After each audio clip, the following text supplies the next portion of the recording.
cuffs are off, man. Get right. Too many left in these leagues, but I ain't gonna leave. I'ma get right. Get right. Down to the bottom and scratch it for all the... Hey everybody, Adam Rank here.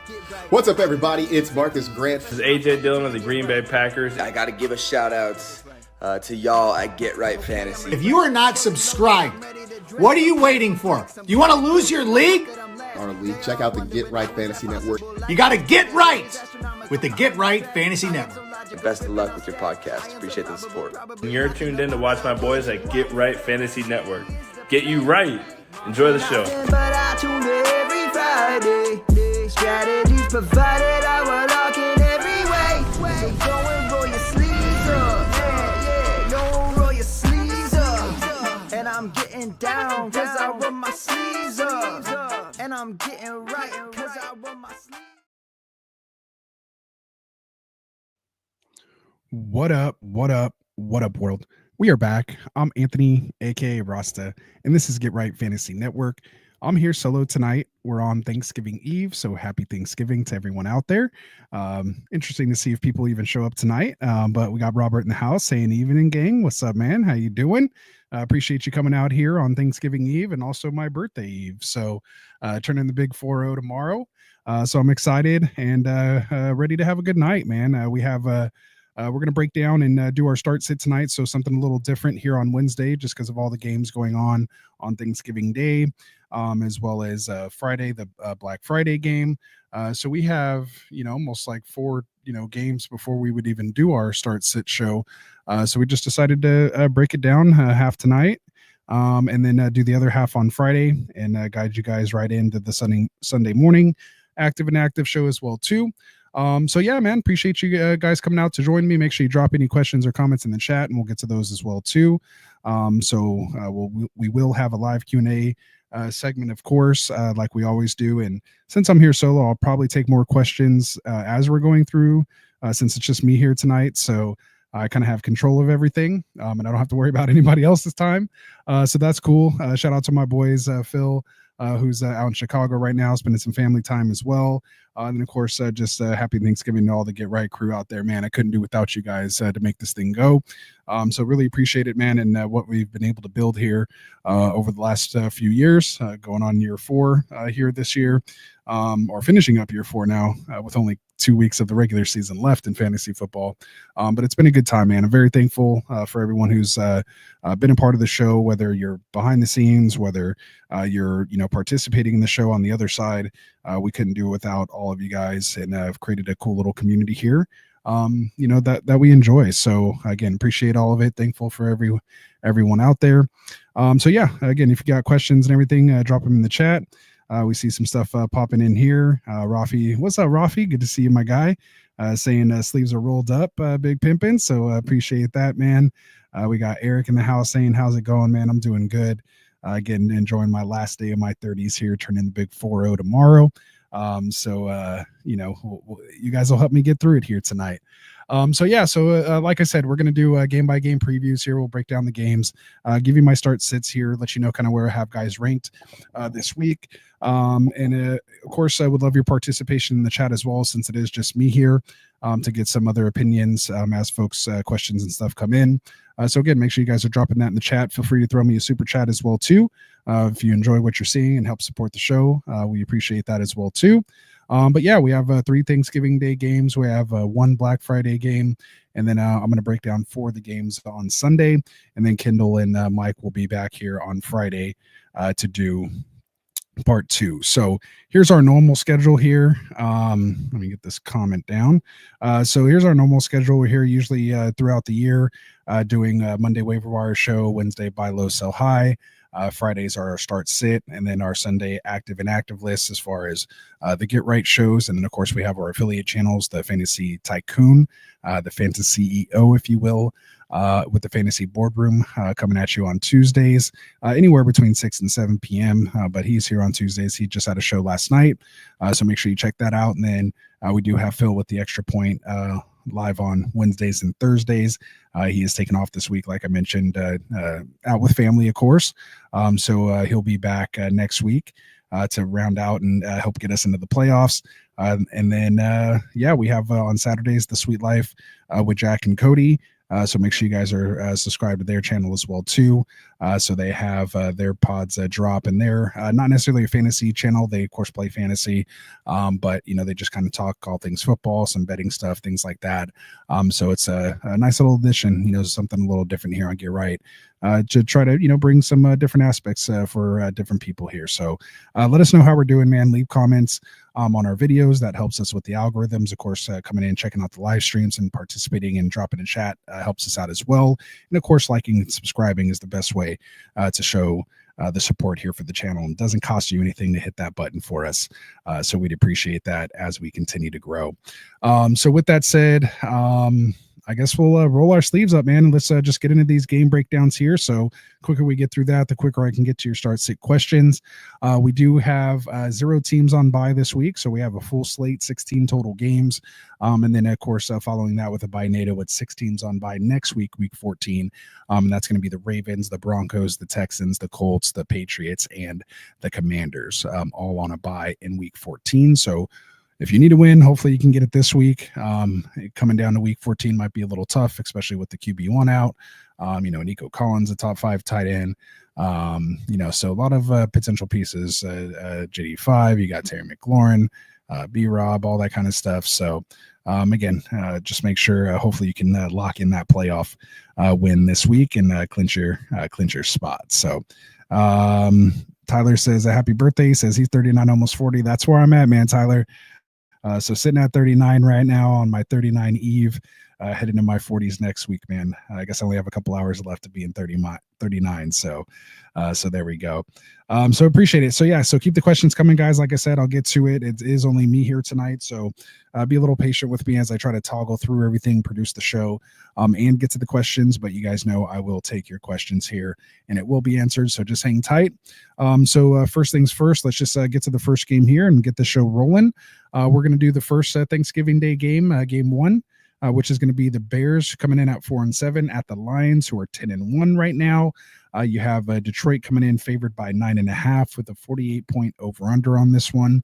I think now with the shoulder injury to Monty, he did practice in full here on Wednesday, so everything that's come out of there says he will be playing this week. So hopefully that's true.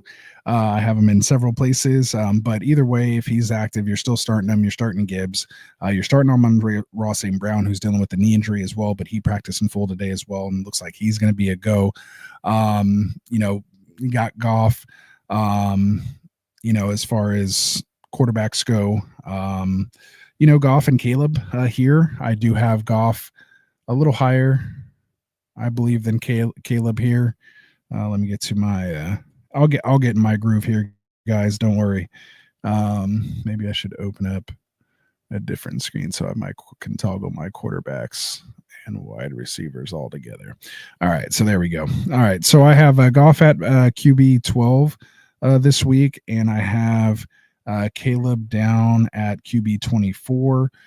So I definitely have Goff over him. I'm playing Goff ahead of guys like Stafford, Jordan Love, Tua Tagovailoa.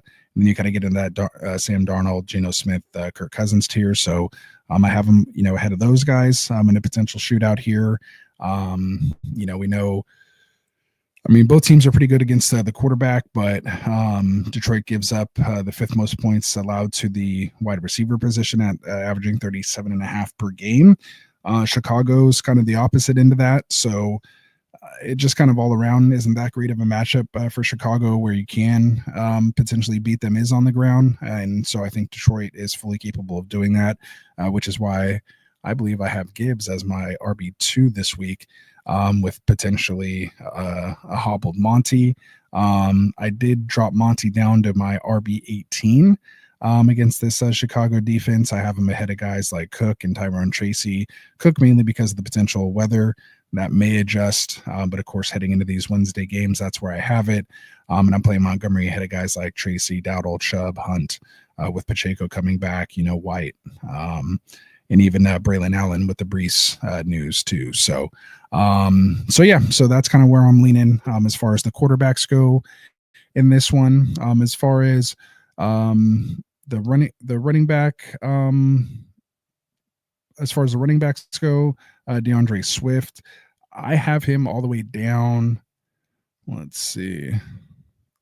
I have Swift all the way down at 33. He's still a little banged up. We see Roshan kind of coming in, kind of playing that goal line type role. I have Roshan down at 39 this week. And then I think you got to play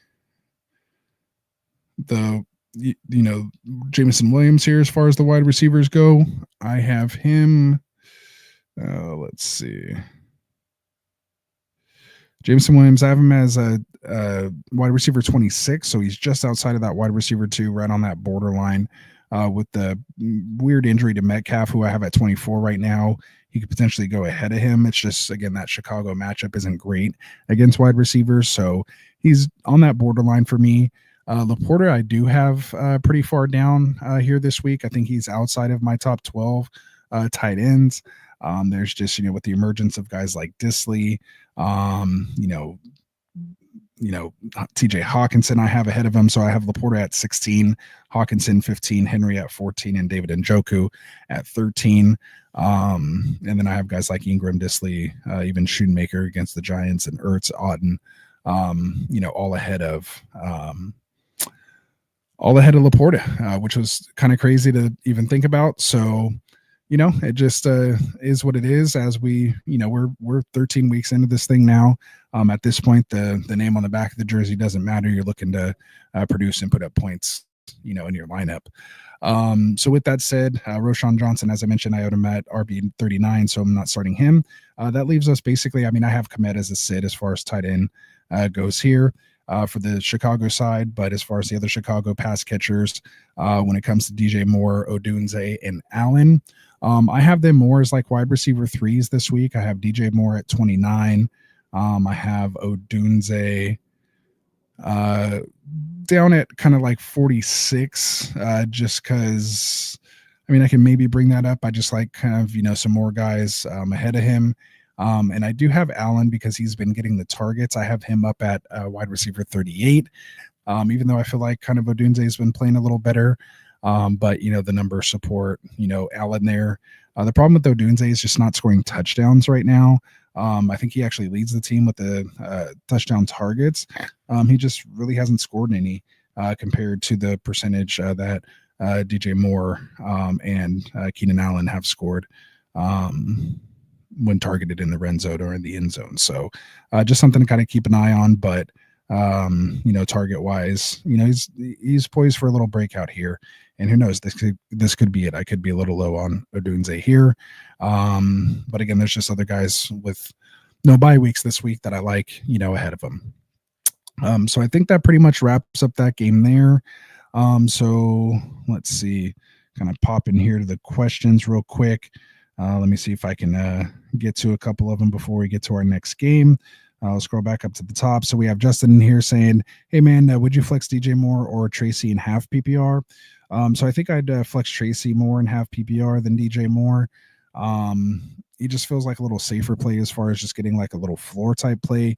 DJ Moore could, again, the potential is there with Detroit being, the 5th most points allowed to the wide receiver position, as I mentioned, before. He could have a breakout game, but it's almost like with the 3 of them, it's hard to tell who it's going to potentially be this game.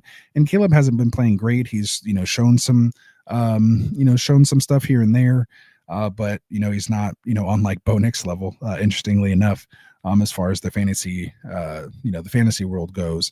So, it's kind of hard to kind of bake that in. Like, when it comes down to it, if you told me DJ Moore outscored Tracy in half PPR, I wouldn't be surprised, because, it could easily happen. But, right now you probably need to win. I feel just more comfortable with the usage that Tracy's going to get, even with the 2 fumbles that he's had.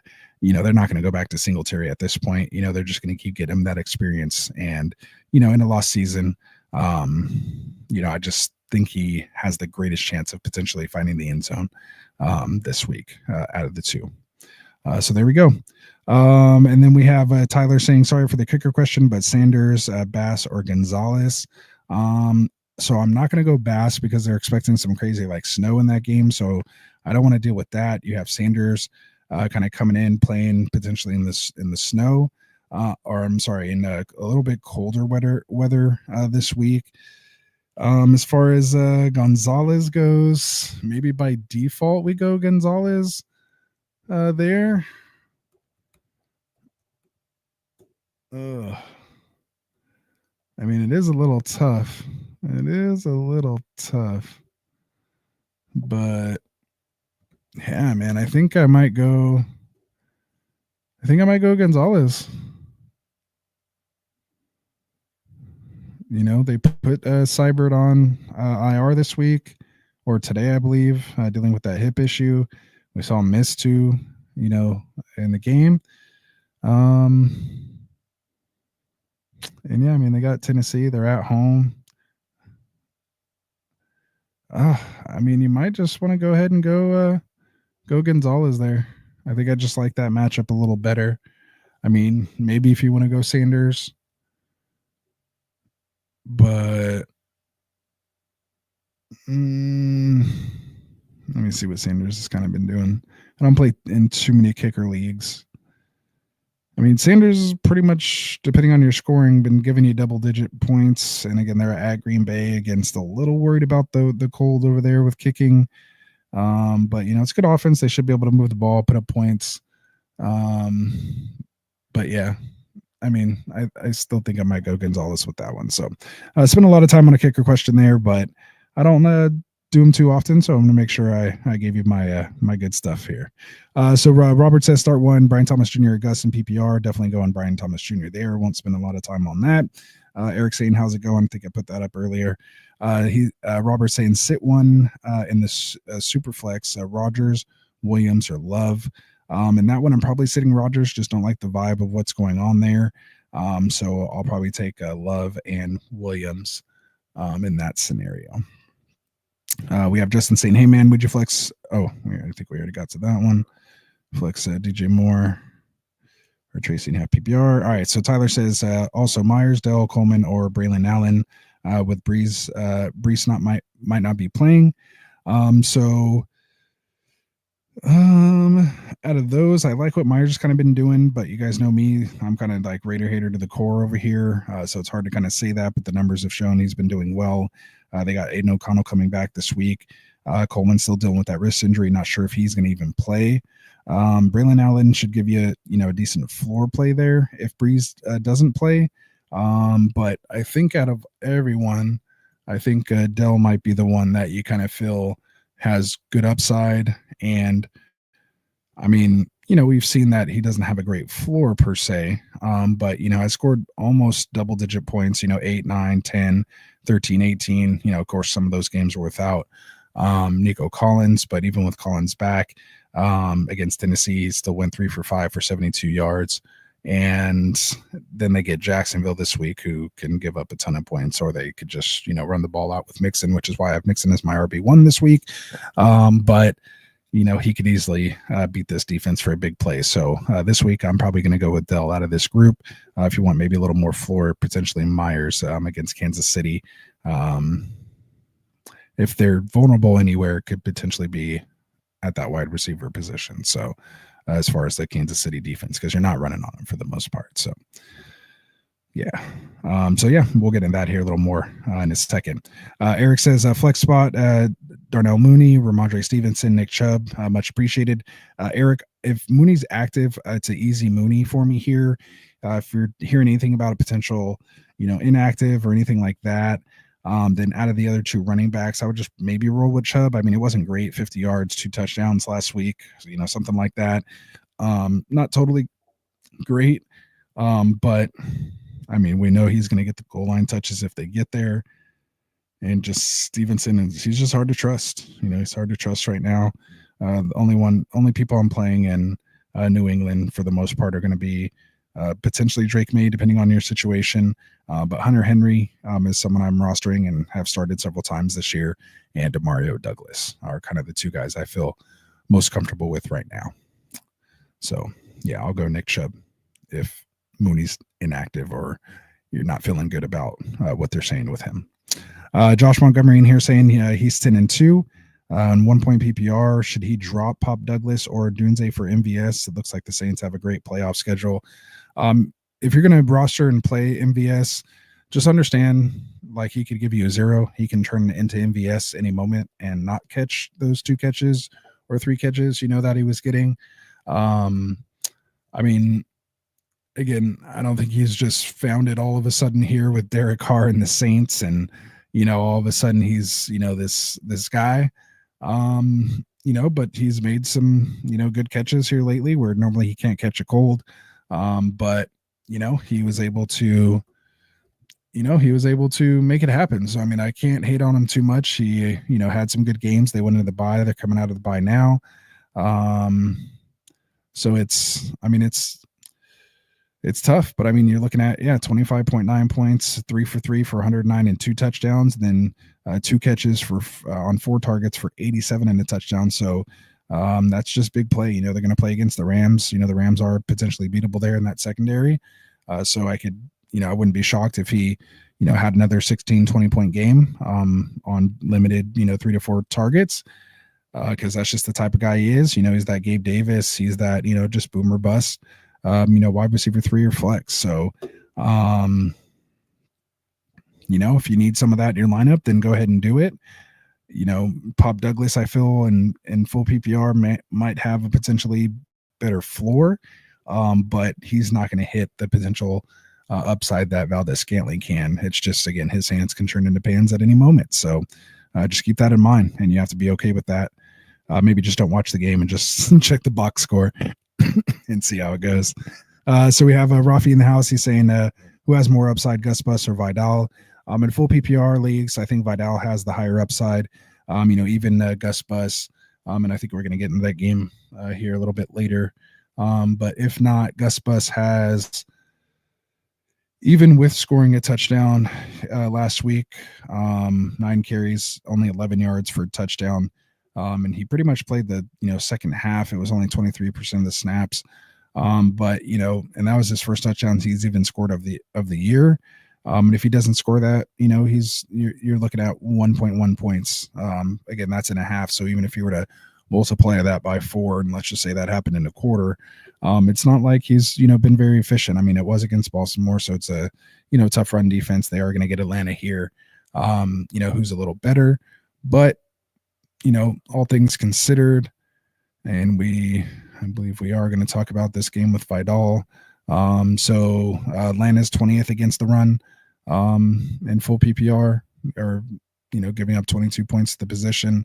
It's a mid-type matchup there. I just in full PPR, I think Gus could potentially have a higher upside there. So that's me where I lean. Just not feeling Gus Bus this week. He could score a touchdown and still not even get you 10 points. So that's just my feeling there. I don't know if that helps you at all, Rafi, but if you have a follow-up question, man, let me know. George in the house saying, hey, man, need help to start 2 wide receivers in non-PPR. DJ Moore, I assume, JSN, MHJ, has all the initials. No DK on this team. Then he has Waddle, D-Hop, and Amari Cooper. So staying away from Cooper. Again, think it's going to be one of those snow-type games over there. Not really feeling that too much. D-Hop's been decent. Waddle, of course, coming off that big blow-up game.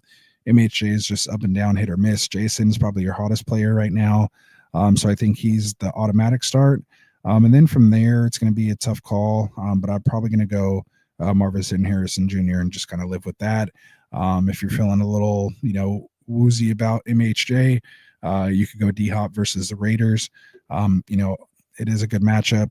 I guess on paper, technically it's not, because, hold on, I have it right here.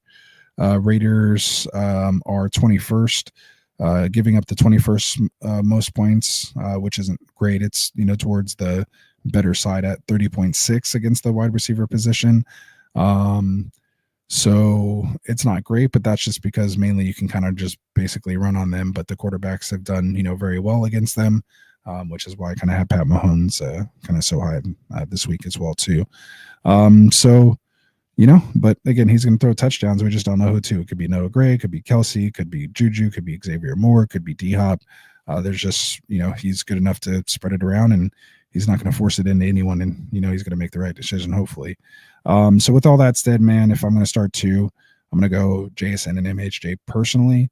But I could see, you going Waddle or D-Hop or DJ Moore in that second spot. But I think JSN is the one guy I'm for sure getting in there, especially with DK being potentially banged up here too. He could have a big game. George says he's also 9-3. He's in first place. Someone offered him CMC and Reed for Gibbs and Hopkins. Thoughts on that? His other running backs are Barkley and Bucky. I'd potentially keep CMC, Barkley, and Bucky and just keep that rolling into playoffs. Gibbs, with Monty going down right now potentially, but the other way around. I'm keeping Gibbs. Maybe I would take it. So he's offered me CMC and Reed for Gibbs and Hopkins. It's just hit or miss. I mean, if CMC ends up busting, so to speak, and you still have Barkley and Bucky and you feel good, I like Bucky's schedule for rest of season, so I don't mind running with those two guys. And then you have CMC kind of there. I think Reed is a little bit of an upgrade over Hopkins, even though the numbers haven't really shown that lately. I think they've been just kind of in some weird situations and weird game scripts that haven't allowed Reed to produce, but we've seen what he can do. So I do like that potential. So I think I probably would take CMC and Reed for Gibbs and Hopkins, but only because, again, you're in first place, you're 9-3. He probably needs to win more this week because, of course, Gibbs I have ranked higher than CMC this week, but I do have Reed higher than Hopkins, so it could be a little bit of a wash there. So hopefully that helps you, George. If you have any follow-up questions or want me to clarify anything, just let me know. Rafi had a blow-up doll on his shoulders in his profile pic. Say what? I didn't even notice that. Oh yeah, sure is. There you go. So I'm just there, lets us know. So there it is, Rafi, Ambassador Extraordinaire, man. Appreciate you. All right. So yeah, you guys got questions. As you see, I'll get to them here. I like kind of getting to them as close to real time as possible when I'm here by myself. And then otherwise, I'll put the timestamps in there so we can jump around from game to game. So we'll move on here to the next game and let some more questions build up. So the second game on the slate we're going to talk about here on Thanksgiving is going to be game number 2, which is Giants, who are coming in at 2-9 at the Cowboys, who are 4-7, coming off that win last week. Interestingly enough, Cowboys are actually favored in this one, by 3.5, it looks like, with the 37-point over-under. So they're not expecting great fireworks in this game. The only guys in this game I'm looking to, basically be a must-start are, Tracy, and I don't even have him too high. Neighbors, who I don't have really too high as well too. And then of course Lamb, who does have a good matchup. It's just the quarterback situation that we're not too fond of being Cooper Rush there.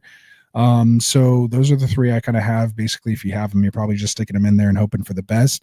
But the guys that maybe you're wondering about, Rico Dowdle, kind of the quote unquote lead back there, with a good matchup against the Giants, who are giving up the 6th most points allowed to the running back position at 25.7. And then, on the flip side, the reason why I like starting Tyrone Tracy is because Dallas has given up the 4th most points allowed to the running back position at 25.7 as well too. I believe it's a 3 or 4-way tie for at points per game with a couple teams there. These two being the one of them. So the Giants are a little better against the wide receivers as far as points allowed at 22nd most points allowed, and Dallas is at the 11th most points allowed. So again, that's why, I still feel a little comfortable with Neighbors, even with the matchup with Diggs, that he could potentially, have a good game. And then just Lamb's going to get hopefully enough targets to where the volume will hit you. And you just hope maybe he scores a touchdown, to put you in that, 20 type point range, and potentially help you win your week. So with all that said, it comes down to the quarterback position here. Danny DeVito looks like he's listed as questionable heading into tomorrow. Everything's kind of pointing towards Drew Lock making the start. DeVito did not make the trip, to Dallas. He did not fly with the team, but they didn't rule him out. He could potentially still meet them, maybe staying back to get some more treatment on whatever's going on there. So with that said, either way, whether it's DeVito or Locke, I'm pretty much kind of sitting them against, in this game, even though Dallas gives up the 4th most points allowed to the quarterback position. I just don't really trust either one of these guys, or this team right now. They should be tanking to try to get a better draft pick, really both of them. So we'll see kind of who wins in that scenario. As far as Wan'Dale Robinson, he's been decent lately. Again, with Dallas giving up, a lot of points. If they do roll that coverage towards Neighbors, Robinson could sneakily have a good game here in this one. So he might be kind of a flex-worthy type play. I don't really have him, kind of ranked that way. Again, with all, with no teams on bye, a full slate, it was nice to kind of have everyone in there because, I still have them, way down here, kind of in the 50s, behind Michael Pittman, who I have at 58, Noah Brown. Maybe I can move him up a little higher into this Devon Vele, Dontavian Wicks, maybe ahead of Coleman because of the snow game potentially there. So I just moved up to about 55 right now, Wan'Dale. But again, I don't think you should be hurting this week unless you're still just reeling from potential injuries. But a lot of guys have been kind of coming back right now. So, just make sure, you're kind of keeping that in mind. And hopefully you don't have too tough of decisions here with, again, no teams on bye. Theo Johnson right now, I'm sitting. Cooper Rush, I'm sitting at this point. I mean, he had a decent game last week, I think in 6 point, about 15 to 17 points. That's not too bad. But again, not the greatest. I'm still not ready to start Tolbert or Turpin or Zeke at this point. So yeah, really the only guys that were on the fence were Robinson and Dowdle. And again, just depending on certain situations, flex, situations, you're probably sitting Robinson, and I could see maybe a team having to flex Dowdle or maybe have him as his RB2, depending on what's going on. So, but I would start like Pacheco, even though he'll probably be limited in his first game back. I'm still starting him over Dowdle, just in that matchup, and they'll probably want to get him in the end zone. Excuse me. So there we go. All right, so that should pretty much wrap up Giants Cowboys there. So a couple more things come in here. Robbie's laughing at us calling out his profile pick there, so that's good stuff. Eric says, some tight end help, please. Which tight end do I recommend between Njoku and Pitts? So I think I have Njoku just a few spots higher than Pitts here this week. Again, I don't feel completely great about either one of them. But let me see here. Running backs.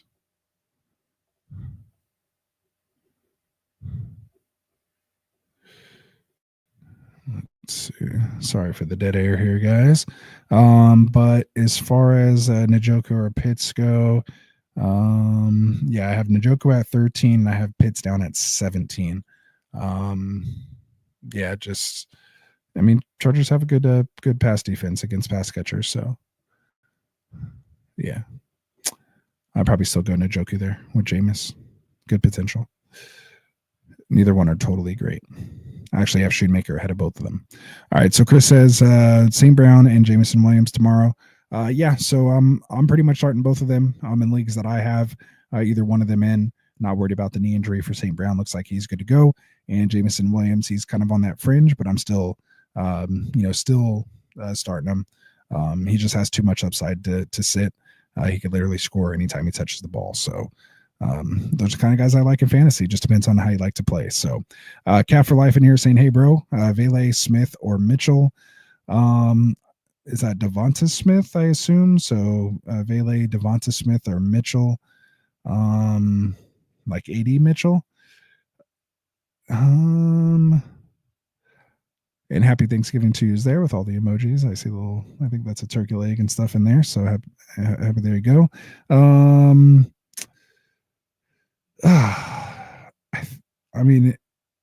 don't think Devontae Smith's going to go. I might be blanking. Is that Juju Smith-Schuster? He probably would have put Juju. But if it's Devonta Smith, I have him ranked the highest, but I like what Vele's been doing lately. He's 6'5" slot receivers, one of those big slot receivers. And Nix has been, playing well enough to support him and Sutton. Again, he's not going to go crazy, but as like a flex or wide receiver 3 type position, I don't mind him. I like him over Devonta Smith and Mitchell this week, just until Smith gets a little more healthy and I see more. Until then, I kind of have Smith almost on my bench. Devonta Smith this week I have down at wide receiver 41. I will start him ahead of Deebo Samuel just because I'm not feeling that snow game. I'll again ahead of Cooper because of the same reason, both guys in the same game. I have Cedric Tillman down here, I have Quentin Johnson down here, Nick Westbrook-Akine, Rashad Bateman, Palmer. And those guys haven't been totally bad these last couple weeks, but you got to keep that recency biased off your mind when you do have all the teams playing this week. So it's going to push some of those guys who we've been ranking, in that wide receiver 3 flex kind of area. Those guys are going to be pushed down now into the 40s. And potentially 50s, guys that were in the 30s just last week. So with the buy in NATO. So hope that helps, man. Cap for life. If you want to clarify any of those guys, if I'm not talking about the right people, let me know. Because there's also like Keaton Mitchell, but I don't think that would be, in the group there. So just let me know. And he also wants to know thoughts on Vidal. I did kind of mention a little bit earlier, and I think we will have the Chargers game. So stay tuned. That might actually be the game I'm doing next. No, next is Dolphins Packers, then we have Raiders Chiefs, and then Chargers Falcons. So I'll get into a little bit more there when we talk Chargers Falcons, but I do kind of like them in PPR. Someone asked a little earlier. Again, with no teams on bye this week, he's not really a starter for me, but we know some of those hero, and 0 RB teams, you might need to throw him in there. And again, in full PPR, I'd take my chances with him over Gus, and just kind of hope you get, 3 or 4 catches to make up. I think if Vidal gets 3 or 4 catches, he should score about the same as Gus Edwards, even if he scores a touchdown. So I guess that's my hot take there. Rafi says QJ, Vele, or ETN in PPR. If you would ask me like 3 months ago, it'd be a silly question, and it would be ETN, all day. Quentin Johnson kind of let me down this last week, but he has a spot to, kind of bounce back here. But it's tough. I think according to my rankings, I have QJ the highest out of these guys. I have Vele at 53. ETIN I know I have in the 30s as far as running backs. And Quentin Johnston I have at 45. So these guys are like flex in 3 wide receiver leagues, if needed. But I do have Johnston over Vele. I still think the way I have ETN ranked, he's going to be the highest ranked guy here, but I'd probably feel a little better just throwing Quentin Johnston out there, hoping he scores. I'm just not sure how to feel about ETN, coming off this bye with Mac Jones and Bucky being, healthy for this one. So Bigsby being healthy. It has me a little bit worried for like one of the first times in regards to ETN. The only thing I can hope is ETN kind of came out of that funk, used that bye week to heal up. And if he's back to 100% and getting, 55 to 60% of the touches, then it's an easy ETN. But I don't feel and I can't say that I know for certainty or even remotely close that he will have that type usage. So yeah, I think I'd go Quentin Johnston out of this group and take my chances there. Christopher in here saying Bucky Irvin or Bijan Robinson. Still an easy Bijan for me. But I love that Bucky Irvin matchup against Carolina. I do have Bucky as my RB8 this week. I have him only behind guys like Devon Achane, Kamara going against the Ram, Bijan, who I have at 5, King Henry at 4, Saquon at 3, Jahmyr Gibbs at 2, and Joe Mixon at 1 is kind of where I'm at right now. So hopefully that helps you, Christopher. Not a bad problem to have, but it does suck to not be able to get a guy like Bucky in your lineup in this type of matchup. So I feel you there, but I think you just got to go with your stud. I think you just got to go there because Rachaad White's still not going anywhere, and Sean Tucker still has this weird goal line role. All 3 running backs scored last week. So yeah, it's a little tough, but you see Bucky kind of taking it over, and you should feel comfortable starting him. Now that I said that, I can't have him ahead of Ken Walker. Knowing that, I don't even think I can have him ahead of Kyron or even Chase Brown or Christian McCaffrey, who I know are going to get all the touches. So I actually just moved him down from 8 to 12 because of your question there, Christopher. So I appreciate that, man. I appreciate it. See, that's what we need sometimes. And just so you guys know, I do have my rankings up on our website, getrightff.com. So if you guys want to go check it out there, it will show the date that we've, last updated on there. But for the most part, we try to get them out there. This week's a little different. So we had our rankings here, Wednesday night. We try to have at least the Wednesday guys ranked and have some preliminary rankings, but usually by Friday, once we know all the injury news, Friday, Saturday, and Sunday morning, we have those rankings dialed in. So you can always refer to those if you happen to miss our live streams, which we're doing 7 nights a week anyway, live to ask your questions. So again, if you can't get a hold of us, even though all of our contact info is in the description, you should be able to reach us at all time. Again, you can always go to getrightff.com and check out our rankings. Excuse me, should have hit the mute button. Sorry, guys. So we got John Yon in here saying, I need help in a must-win week, boss. He says, his QB is CJ Stroud or Bo Nix. I think I'm leaning Bo Nix there, even though Stroud is facing the number 1 team that's given up the most points to the quarterback position as far as fantasy points per game. But I'm still leaning Bo Nix there with his rushing upside. I have Stroud at 8 this week because of that matchup against Jacksonville. But I do have Bo Nix here at 5 versus Cleveland. Just going to pay attention to the weather. If it, something starts to change there, or it's going to be Monday night. So if you kind of roll with them, you're kind of stuck with them. So, again, I have them 4 spots, away from each other. They're both, QB1s. I don't think you can really go wrong with either. But like you said, in a must win, it's crazy that, you would think Bo Nix over Stroud at this point, but right now I got to take the name off the jersey and, see what the numbers have been producing and where they're kind of heading as far as trajectory. And Bo Nix seems to have a decent floor, especially with that rushing upside that, CJ Stroud just doesn't have. So there we go. So that's for QB. He says for his flex at half PPR, it's Lad McConkey or Taysom Hill.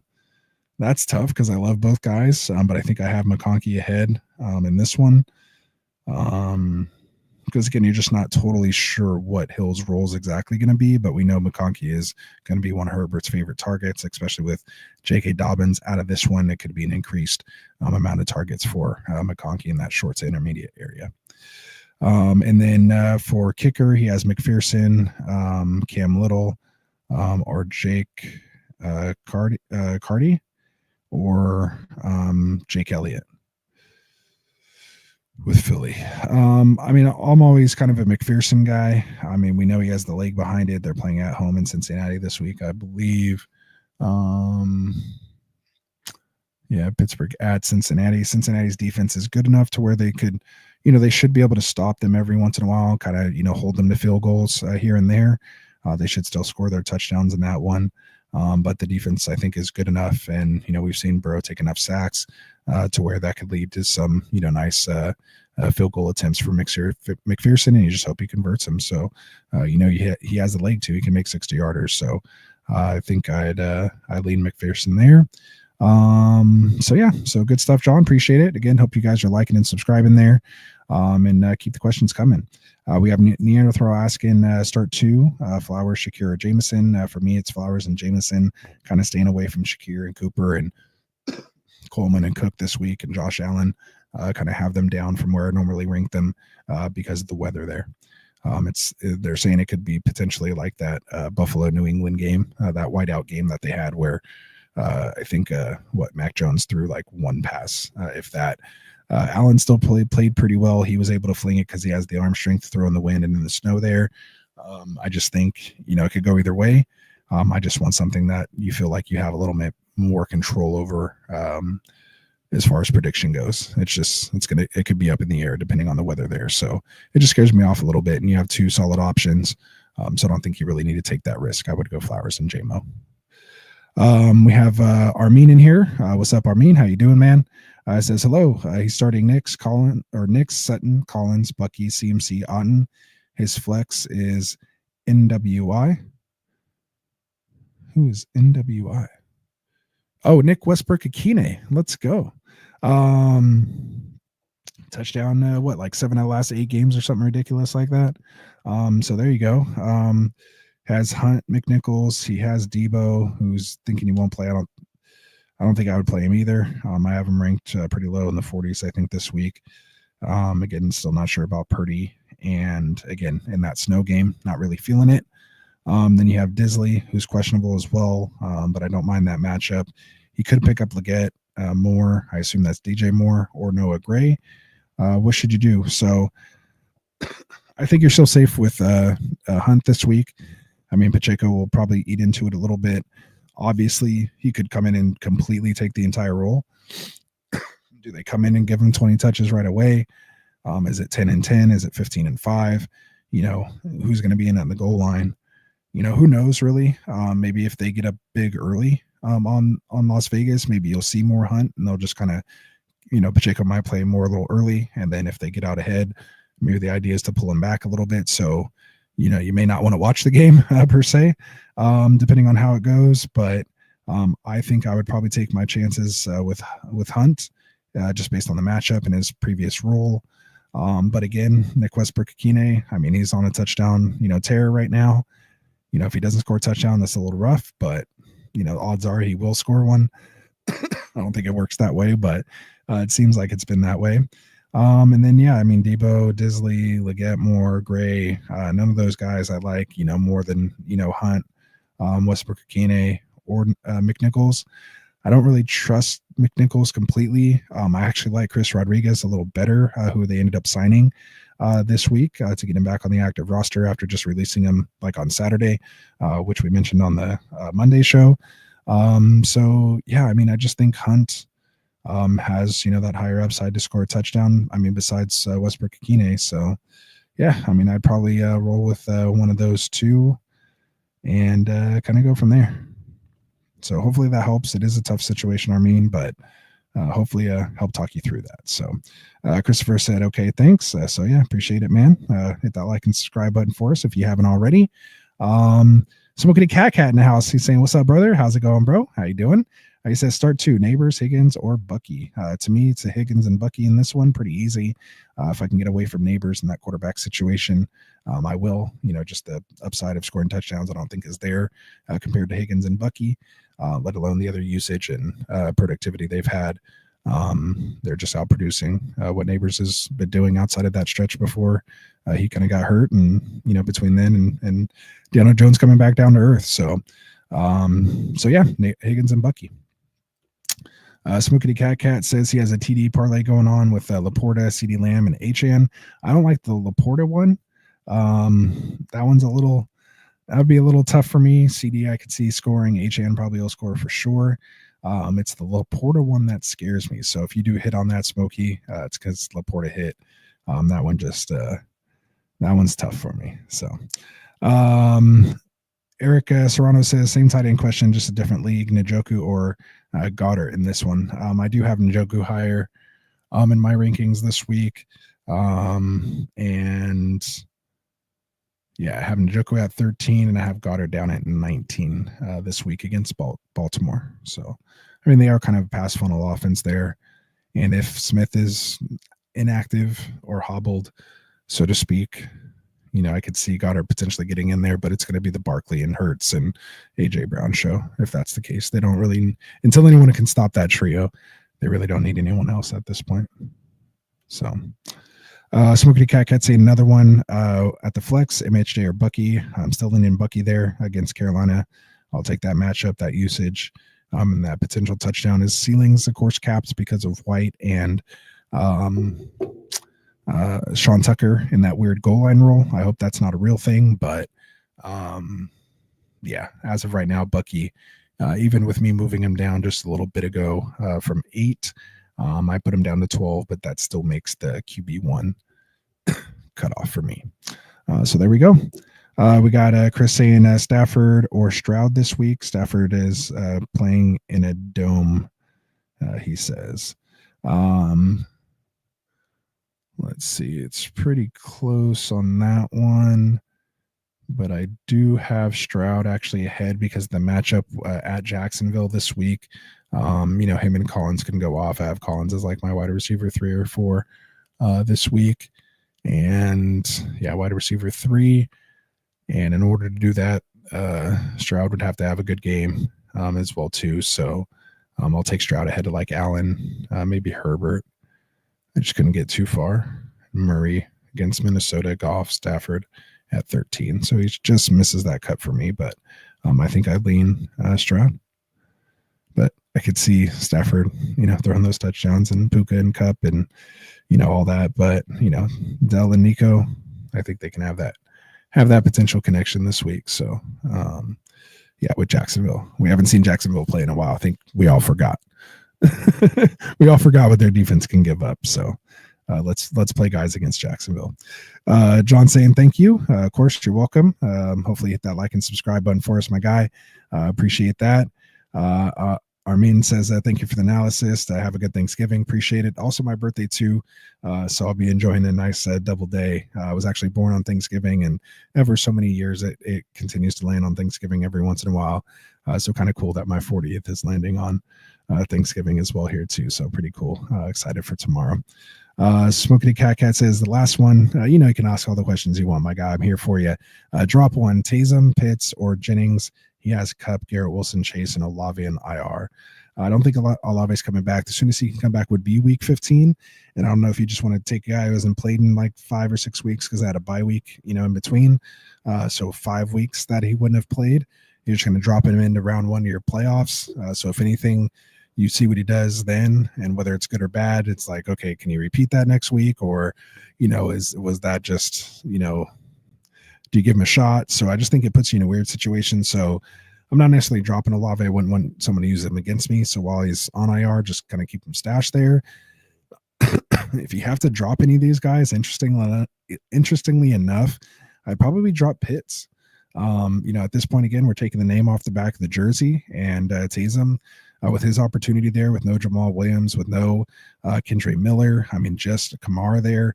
Like, he's one twisted ankle away, by Kamara to having a full-time running back role there, in New Orleans. So he's definitely someone I want to continue to roster. And Jennings, now in that X role, kind of playing that alpha wide receiver 1 with Debo kind of banged up, Christian, still on the mend, working his way back, basically kind of playing in his like second or third preseason game now. So just maybe starting to get his feet under him here. I still think that offense needs to lean on Jennings once Purdy gets healthy, and they need to try to make a run here. They're still not totally out of it, for the playoffs. So, with a healthy Purdy, I definitely want a Jennings on my team.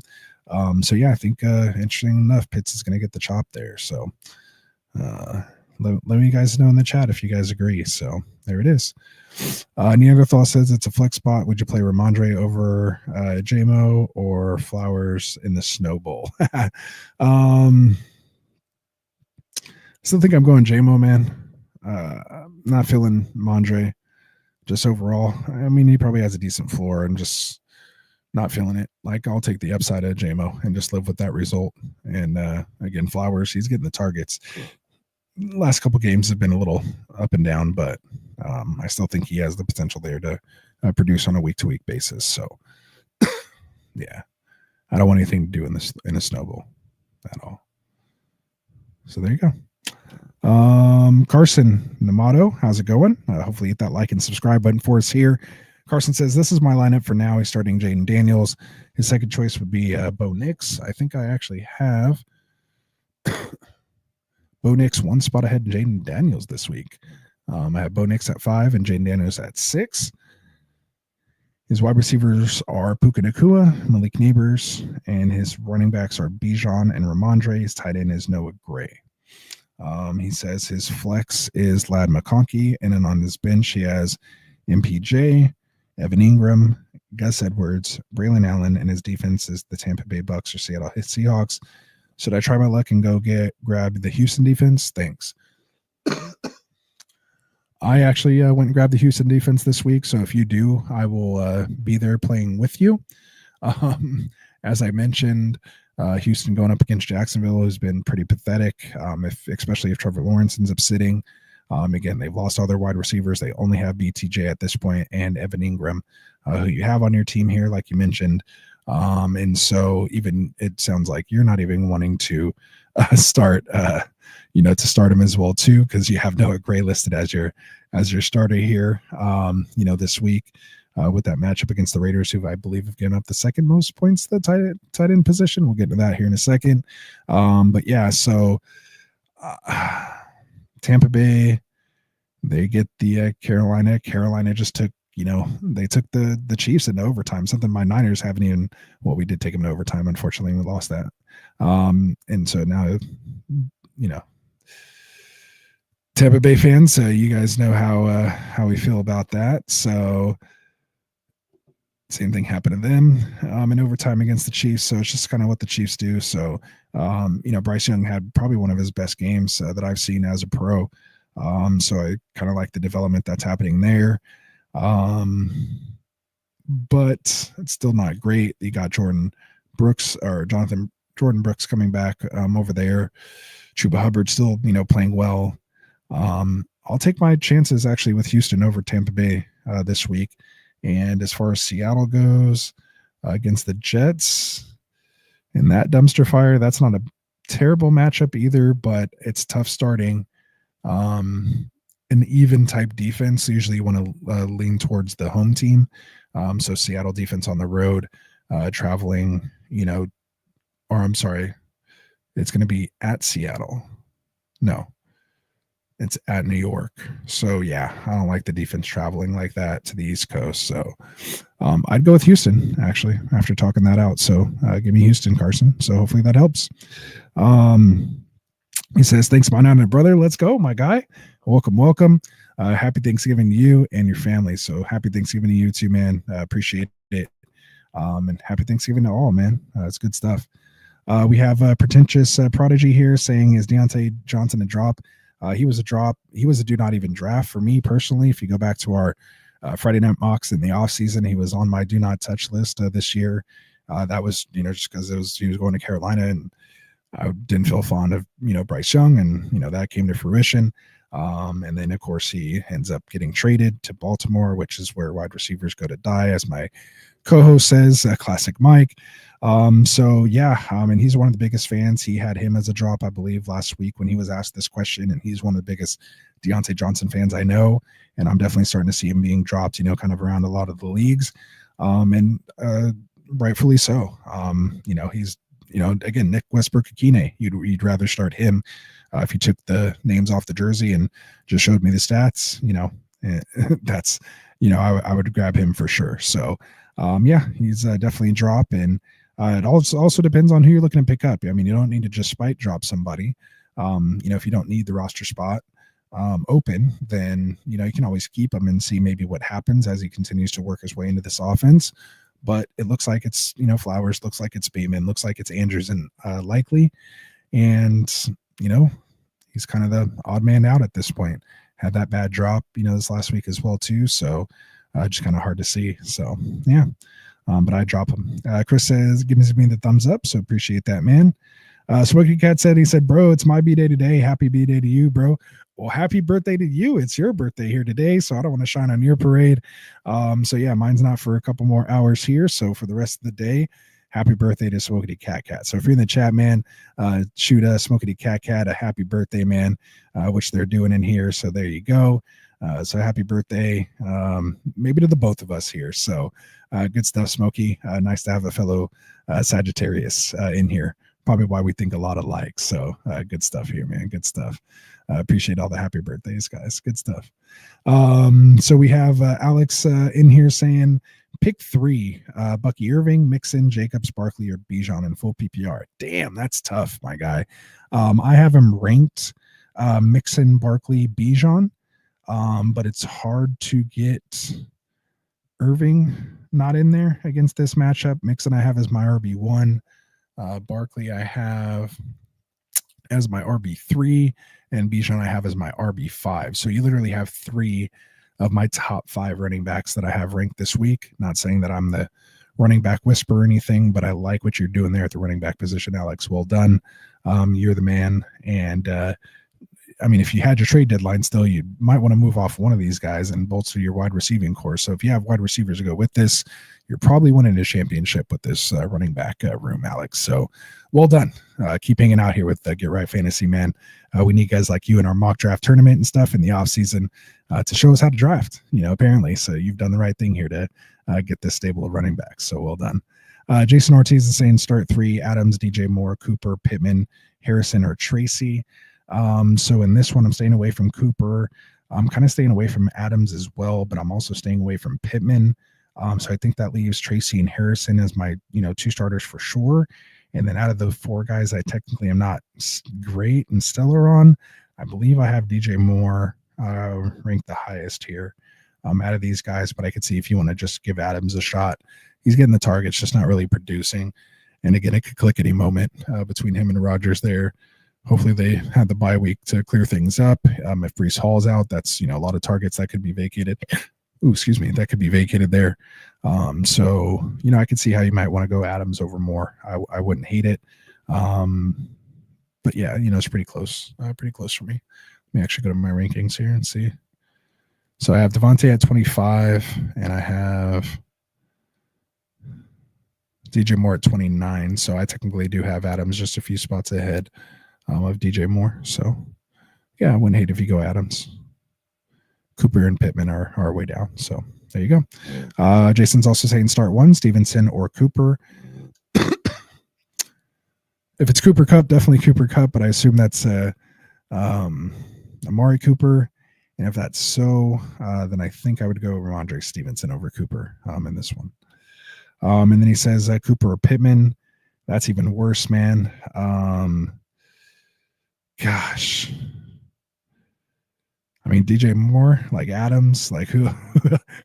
Anybody else you listed instead of Pittman? I think I have Pittman ranked the least here. I think I would put Cooper, take my shots in the snow, and with his cast on his wrist or whatever he has going on, over Pittman at this point until I see more with him and Richardson. So there we go. Smokey Cat saying thanks, guys, for the birthday wishes. So again, happy birthday. Albert in the house. What's up, Albert, man? Good to see you. He's going strong on consecutive streams made, so appreciate you, my guy. But Jason said, start one, Purdy, if he plays. Daddy will throw much. AR-15, Caleb, or Will Levis, or Trevor if he plays. If they say Purdy's healthy and he's not limited at all, it's an easy Purdy there. If not, it's going to be close between AR-15 and Caleb for me. I think I have Caleb a little further ahead. We kind of saw what AR could do, and they kind of came back down to earth last week. It's just going to be a little bit of a roller coaster ride. Caleb had a couple bad humps, but sometimes he's shown he could string a couple good games together. So I think, I think I'm going to go at Detroit. They're playing in a dome. I'm just going to go with Caleb. I mean, I know they don't give up a lot of points at the quarterback position, but if they can, if they give a lot to wide receivers, Caleb's going to have something to do with that. Let's just hope maybe he gets a rushing touchdown, or at least throws 2 touchdowns in the air. That'd be nice. Just don't know who they're going to go to out of the three guys. So, again, you can check out my rankings at getrightff.com. I have Caleb at 24, Will Levis at 26. I have Anthony Richardson at 23. So I literally have these guys: Richardson 23, Caleb 24, Levis 26. And I'm actually going to, because Anthony Richardson's going against New England, which is what made me put Richardson ahead. So I shall stand corrected. I don't even.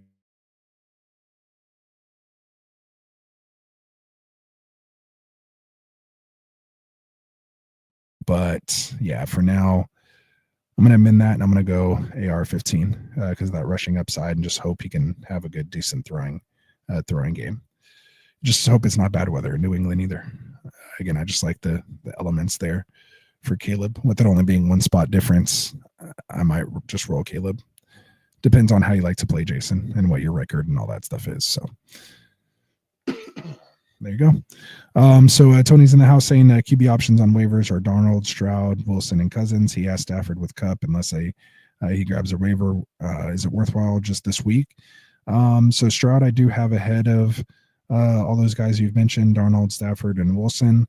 I do have Stroud at 8, again, going up against this amazing matchup, giving up the most points to the fantasy position Jacksonville is. So I do like that matchup.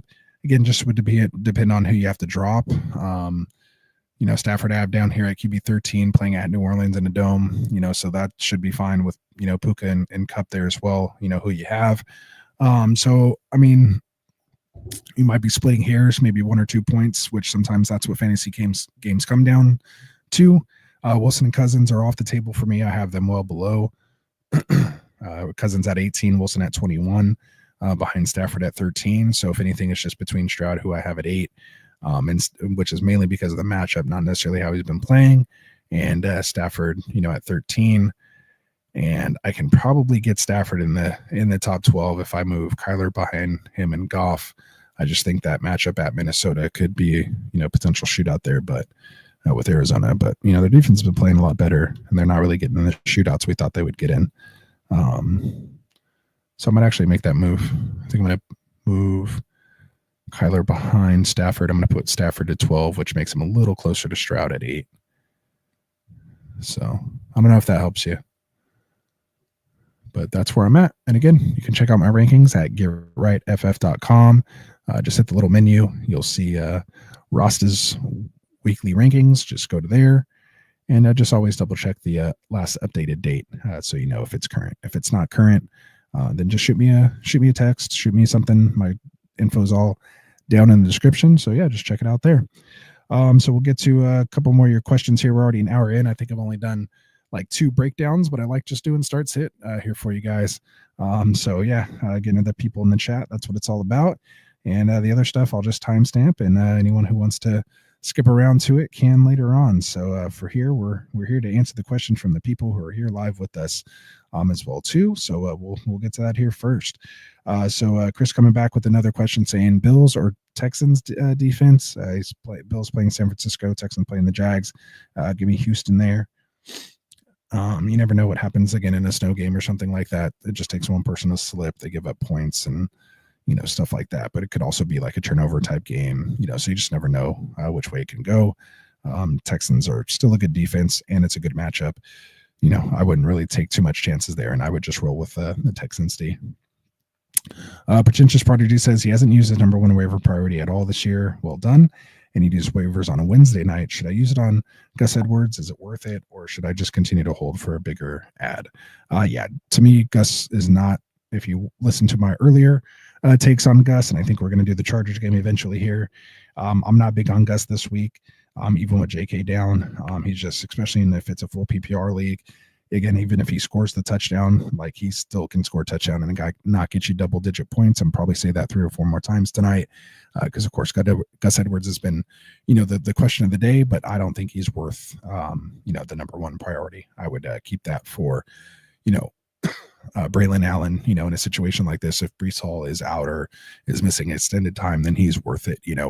Trey Benson, if you have an empty roster spot, go grab Trey Benson, get out ahead of it in case something were to happen to Connor. We just saw JK finally make it. It was pretty long this year before getting hurt, but it still happened. Again, not because he's old or injury prone, just, is bound to happen eventually, possibly. And so, you want to handcuff him. It's just the options behind him aren't great. Whereas guys like Benson, we've seen have flashed just in a backup type role. So we know if the guy ahead of him is going to miss time, him, Braylon Allen, they should still have good games. And it shouldn't be too much of a committee, Blake Corum, things like that. These are guys you want to roster and get out ahead of it. So, yeah, not worth it for me. Eric Serrano, I need help on my PPR flex decision. Your thoughts on Pacheco, Gus Edwards, or Chubb? I honestly would just roll my chances with Pacheco. If you're like in a win or go home kind of type situation, if you're on that playoff hump. I mean, we all need wins right now, right? But you're weighing upside versus floor. I think Chubb has probably a little bit better floor than what Pacheco could have. He could come out and literally play like 15 snaps and have like 5 carries for 13 yards or something. So that could be within the outcome. And so again, but you're looking at Gus and Edwards and Chubb are kind of the same guy right now. Winston doesn't really check down to his, running backs. It's not his game. And Chubb's not really used in the passing game. We saw even when they were trailing and were behind, it was Jerome Ford that came in 2 weeks ago and took, more of the passing down role and 2-minute, hurry up type offense over Chubb. So yeah, I would probably just take my chances with Pacheco. I'm in a situation where I'm starting him here in a dynasty league, but I am 12-0, not to like self-gloat, but I have the padding and luxury of already, clinching my playoff spot. So I'm personally throwing him in as a flex this week. I've waited this long, let me throw him in there and see what happens. So, we saw what happened with Puka. I was like, no, just give Puka time. He's missed so much time, and dude came back and put up like 100 yards, 12 catches, and like a touchdown or something crazy, his first game back. So something like that, that's where, you don't want to kind of maybe miss out on something like that. So it's like usually if he's healthy enough to play and he's out there and active, then he should get somewhat close to his role. We've kind of seen that here with McCaffrey. So you hope the same thing happens with Pacheco. Neanderthal saying happy birthday, guys. So appreciate that. Smokey says, no wonder why I have that positive energy, bro. It's the Sagittarius. Enjoy your day tomorrow. Appreciate it, man. And then hope you enjoyed your day today. So I appreciate it, man. Joe Ortiz saying sorry he's late. It's all good, man. We actually went on a little early because we knew it was going to be a long show tonight. So usually we come out at 9 and we're even later. So usually it's like 9:15, 9:30. But I was able to get out here early tonight and wanted to answer guys' questions because we got a lot of games coming up here for tomorrow. So wanted to get out here and help you guys out. So we got Alex asking pick one, JD5 or Baker. I believe I have JD5 ahead, but I don't mind the Baker matchup. Let me see here. I wanted to push Baker higher. I just couldn't get him to. Oh, no, I did. So I put Baker up at my QB4, put him ahead of Bo Nix and ahead of Jane Daniels. So I do have Baker here with getting Evans back, with Otten, with Rashad and his running backs he has access to who can catch passes. I think Baker can have a 3-touchdown game. Hopefully 2 of those go to Evans. So that'd be nice. FF Season says Gus or Debo. That's tough. As long as Debo's a go, I'd probably just go ahead and roll out Debo. They're both probably about, again, Gus Edwards needs to score. If neither one of them scores, I think Debo outscores him just based on his, potential usage. And being full PPR, should, catch a couple more passes, which will make up for that yardage that Gus maybe has on him to kind of break them even. But if both guys score, I think Debo outscores them. So I still think I'd lean Debo in this situation. But yeah, it's a little tough there. Joe Ortiz says he needs to drop one for Braylon Allen, Rashad White, or Eckler. Holland Cook are his starters. So out of those two, I think, Eckler would probably be the guy you have to drop right now, given he's in the concussion protocol and most likely not going to be active here for this game. And then just maybe hope you get him back later. And so you're probably starting Braylon Allen and Cook this week. So I don't mind that.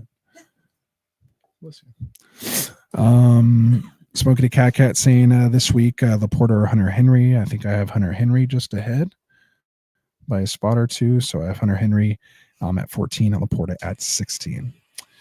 George T says with the ARSB banged up and Laporta would be a good start. Possibly, but ARSB says he's fine. Montgomery says he's fine. They're both playing. This game could just get out of hand. It could be just a Gibbs game. Gibbs scored 2 touchdowns last week.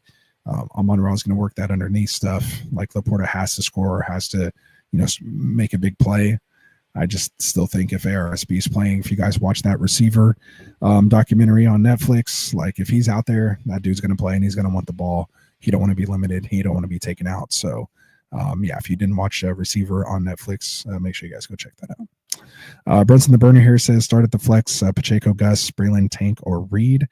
In this situation, I'm probably going to go, I don't know if that's Tank Bigsby or Tank Dell, but Reed, I believe I have the highest ranked out of these guys.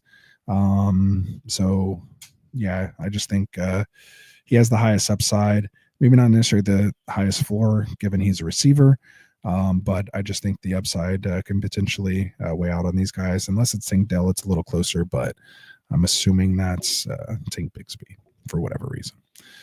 So just let me know, clarify that for me, Brunson, and we'll go from there. Alex says he needs one Vele, Thielen, Quentin Johnston, and full PPR. Also rest of season, Ingram or Henry.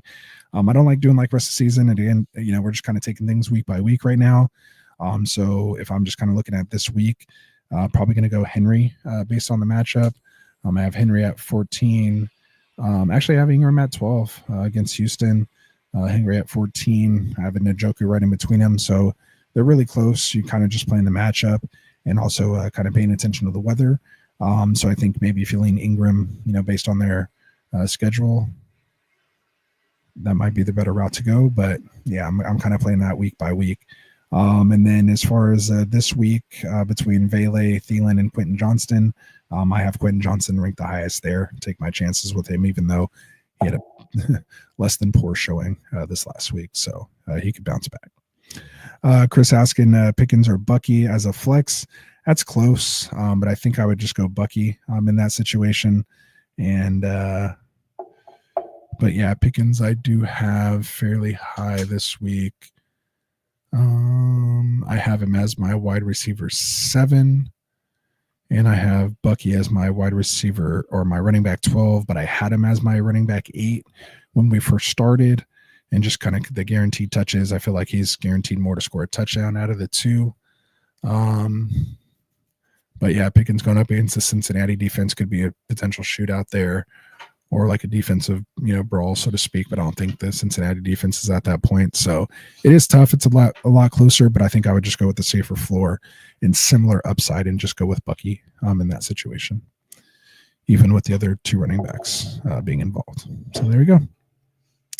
Oh, and Brunson said it was Tank Dell. Okay, so it was Tank Dell. That's a little closer.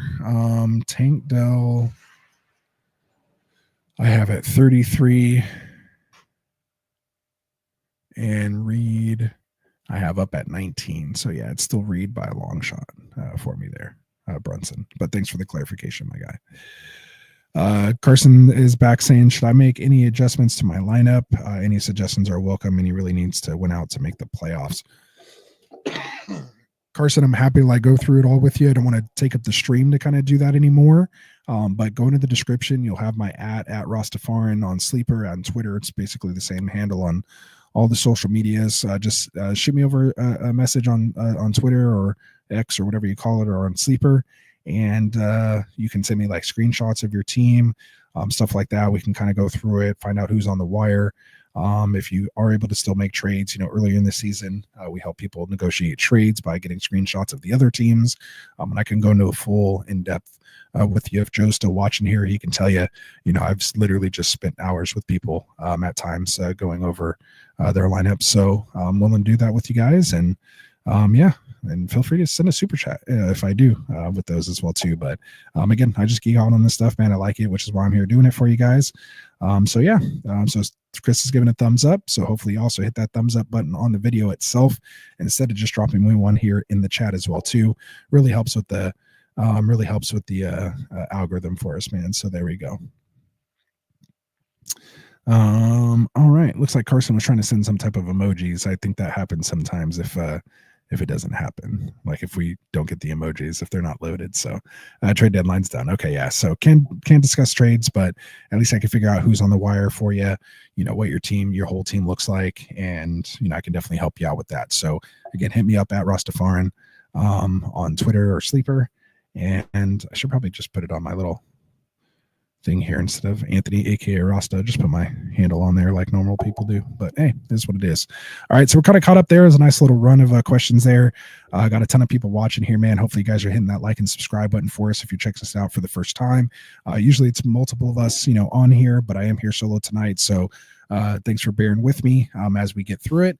So I'll go ahead here and try to get through a couple more of the games here. Again, if you do have more questions, just feel free to drop them. And otherwise I'll get through these. We still have 6 more games to go through.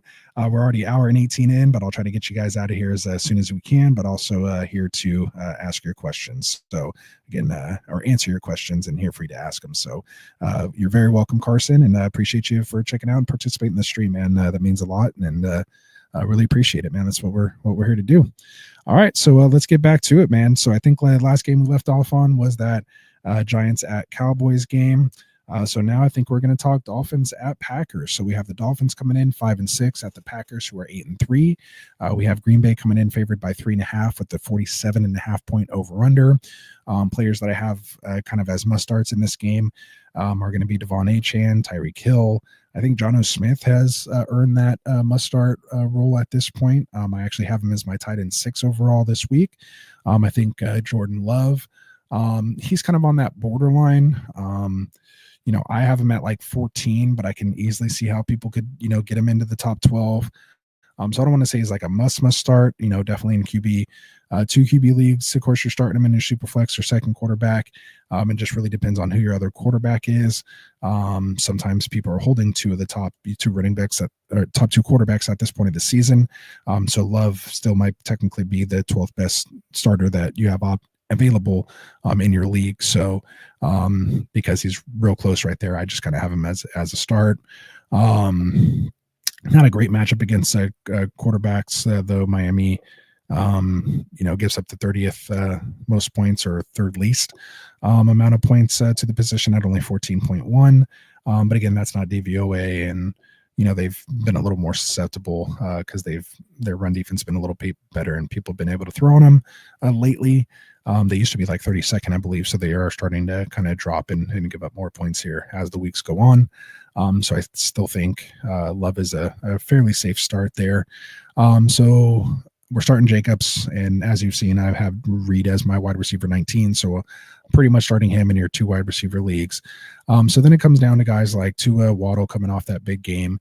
What do we do with Watson? Of course, with Dobbs now out with that concussion, and which brings in the situation with Wicks. So I still have Watson. He's still kind of down here for me at wide receiver 40, so he's kind of more in that flex in a 3 wide receiver league.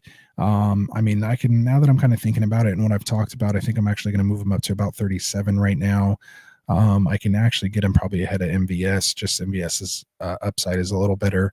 And of course, seeing him drop that pass against my Niners, which I was kind of sad because we're already losing the game anyway. And I was starting Christian Watson in several places. So I actually wouldn't mind that touchdown. Like if it was the game winning touchdown, then okay that he dropped it. But, the fact that we're kind of losing and destined to lose that one anyway, I wish he would have just caught that pass. Instead, he ends up with like 0 points for the week, basically. But I'm kind of coming right back to him here with, again, no Dobbs on the field. With one of those guys missing, usually Watson is able to do pretty well. So I just snuck him into my wide receiver 36. Dontavian Wicks, I still have down kind of in the 40s or 50s here. So even with Dobbs being out, so he's 54. I'm not in a hurry to really start him or throw him in my lineups with no bye weeks this week, but definitely someone to stash and kind of see how this thing plays out with Dobbs. And then as far as Mostert and Wright and Kraft go, with Green Bay, I'm sitting those guys here in that game. So that's Dolphins Packers. If you have any questions, just let me know. Otherwise, we will move on to the Black Friday game. So the 4th game here, which is going to be the Raiders coming in at 2-9 at the Chiefs, who are 10-1. Kind of a tale of 2 sides of the tape here. We have Kansas City coming in favored by 12.5 points with the 42.5 point over under on this one. Looks like the Raiders starting cornerbacks might not even be available in this game, so that could be a even bigger game potentially for guys like Hop and Worthy and even maybe Juju Smith-Schuster. We'll see. But we have Pacheco, like we mentioned, dealing with that ankle, looking like he's going to make that return this Friday, as we talked about in a couple of those other questions. And then we did mention Aiden O'Connell, who is out on IR with that thumb surgery. They did activate him on Monday. He practiced in full and will start on Friday. So with that said, we're starting Mahomes, we're starting Kelsey, we're starting Bowers. Those are pretty much my must starts for this game. I'm sitting Aiden O'Connell, I'm sitting Abdullah, I'm sitting, Madison. Kansas City is the best ranked, giving up the least amount of points to the running back position. So I'm sitting those guys, even though Cook, had 2 touchdowns against them. Still not testing it. We're sitting Zamir White, who looks like he might even be sitting. So even if he is active, I'm not putting him in my lineup. He was a DNP dealing with that quad issue. And I'm not starting any of the other Raiders wide receivers. The only one I'm even considering is Myers, who we'll get to here in a second. But Tucker and Turner, I'm not starting. Again, Xavier Worthy, I don't feel comfortable starting. Again, he could have the big play here against Las Vegas, so I wouldn't be shocked. He's more one of those DFS type plays for me this week, or best ball type guys. But as far as a managed league with no teams on bye, there's several other people I'd want to start ahead of him. I think I even have Christian Watson ahead of him. I think. Let me just double check here. Yeah, so I have Xavier Worthy actually behind the other Xavier and Xavier Leggett going up against Tampa Bay just because of his usage. I think Leggett could outscore Worthy this week, but Worthy only needs one play sometimes to outproduced a lot of people. So we'll see what happens. I'm sitting Juju. I'm sitting Justin Watson in this one. So then that just leaves us with Pacheco, who I've mentioned. I'm kind of pretty much throwing in my lineups if I can. I like him more as, in that RB2 or flex type role versus assuming he's going to come back and be the one. Hunt, I still think is playable, more, again, low in RB2 flex type play this week, just again, depending on how the usage is between these two teams, but they could run away with it. Like I mentioned, it could be Pacheco early and Hunt late. And then, of course, DeAndre Hopkins has a chance to score again with the starting cornerbacks for already a bad defense, on the mend. That could, lead to be a big game from Hopkins, but again, still don't trust it all the way. But where did I officially have Hopkins here?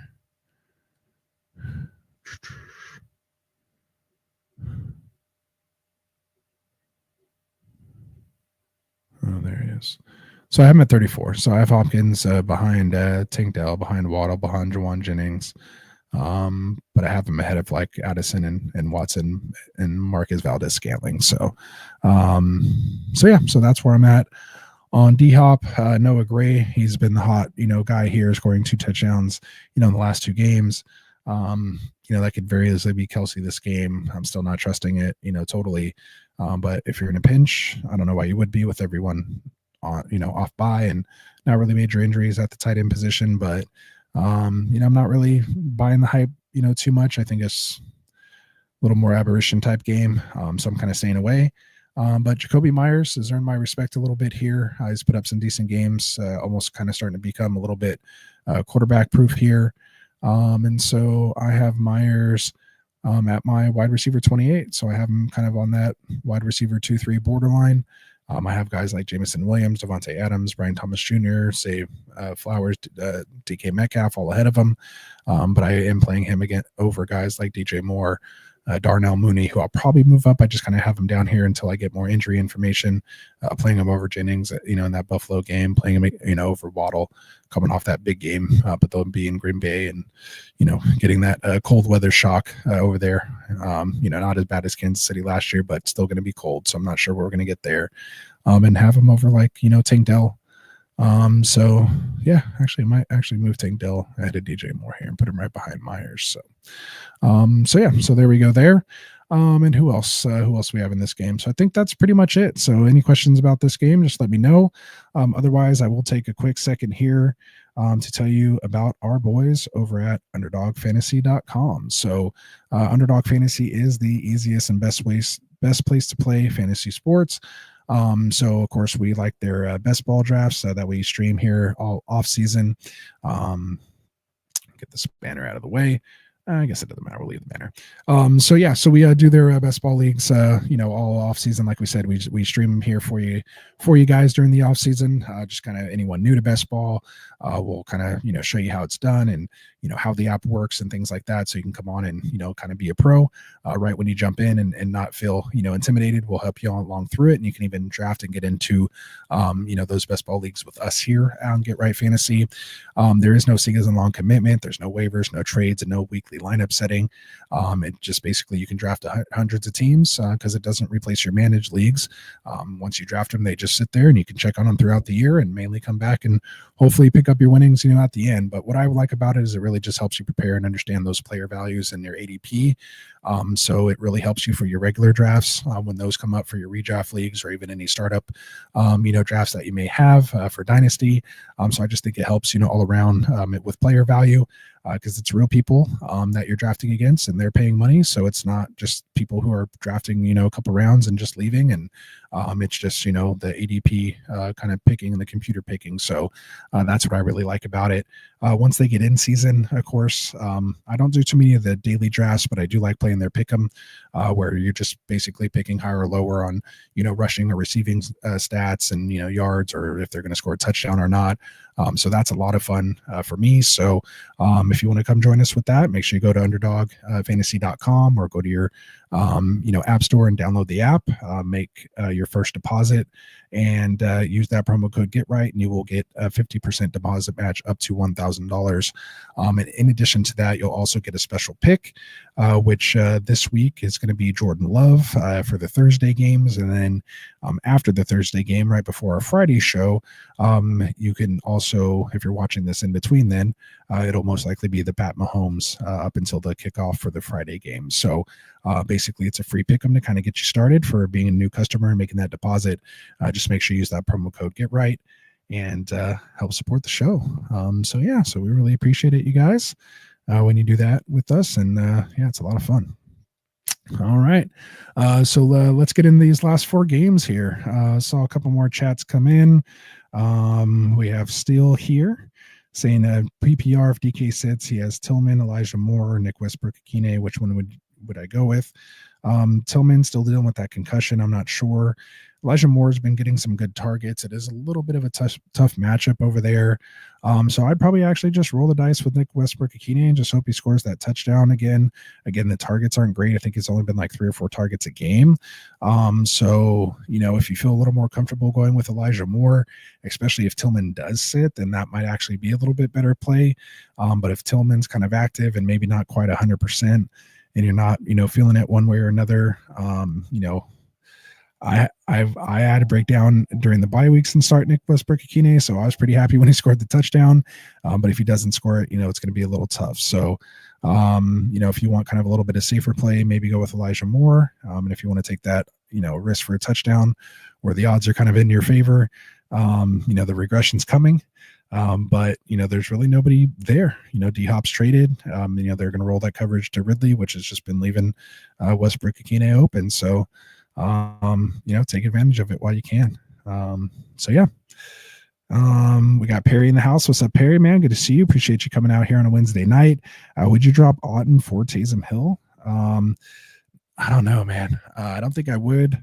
I have several rosters where I'm rostering both of these guys. I'm going to actually have one team where I'm actually flexing Hill. I don't really have a better option. But I'm actually have Auden in my tight end spot and I'm flexing Hill or vice versa, depending on, how they play. I'm going to, reset everything here tonight when I get done, go through it again. But I know on my preliminary lineup settings, that's where I had them. Specifically for this week, I have,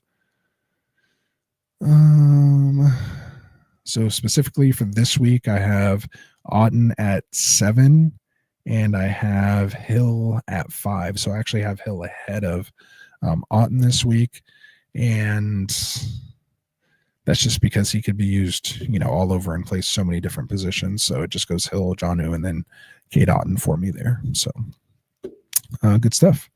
We've got Neanderthal asking, how do you feel about Chase Brown versus the Steelers?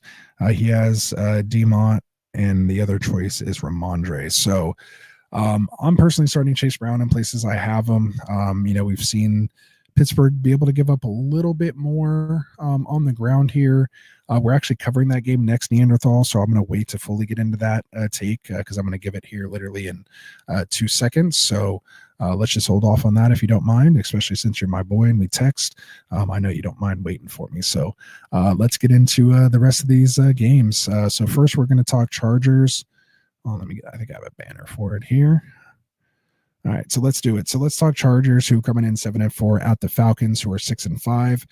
We have the Chargers coming in favored by 2.5 with a 48-point over/under at this point. So they're expecting a little mini type shootout. You'd like to see those games get over to 50, but anything in these high 40s usually means good things for fantasy. We do have the big news, of course, with J.K. Dobbins dealing with that knee sprain, even though he left, in a walking boot. Not a knee brace, and then now it's a knee injury, not an ankle injury. So I'm not sure exactly what's going on there, but or maybe I got misinformation on the Monday show that he left it in boot. But either way, comes back out as a knee sprain here today. He was listed as doubtful and then ruled out, hours ago now. But yeah, so he's out. So again, that's why we've had a lot of questions here about Gus. You guys have kind of heard me Give that take several times, but if you're hearing it here for the first time, I'm not real big on Gus this week. I mean, I could eat those words. I do have him down here at running back 32. I do have him actually ahead of guys like DeAndre Swift and Travis Etienne. Those are just guys I'm kind of lower on this week. I do have Gus ahead of Jeremy McNichols, ahead of Javonte Williams, ahead of Amir Abdullah and Roshan and Justice Hill and Ford and Jonathan Brooks and Cam Akers and Kamani Vidal. So that's my gap between the two running backs there with the Chargers. But for the most part, I have those running backs as a sit until I kind of see more, if Dobbins is going to miss extended time.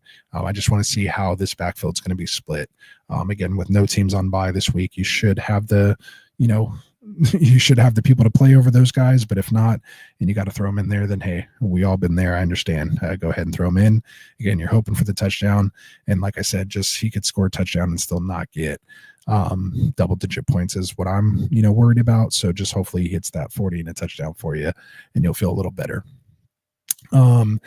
So as far as guys, I'm liking a must start in this game. I'm starting McConkey in this game. If Disley is healthy, he's dealing with an issue as well too. But if he's a go, I have him in my top 12.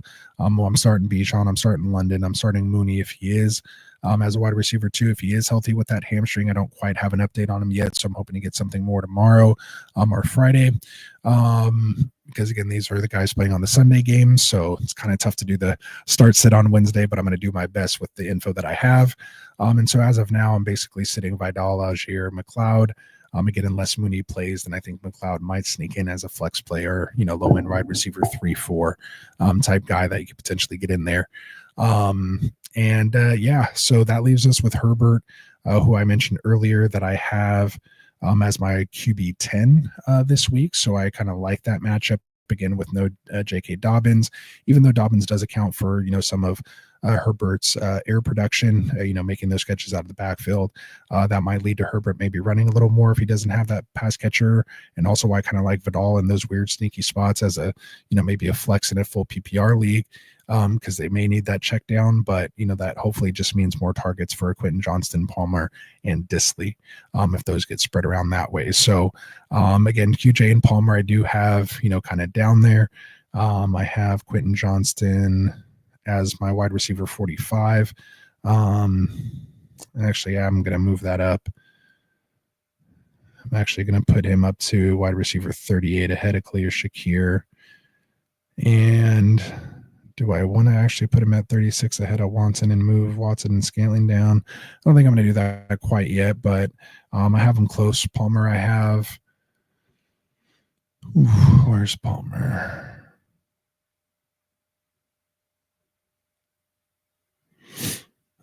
Palmer I have a little bit lower here at 48 behind Bateman, but ahead of Odunze and Leggett and Worthy.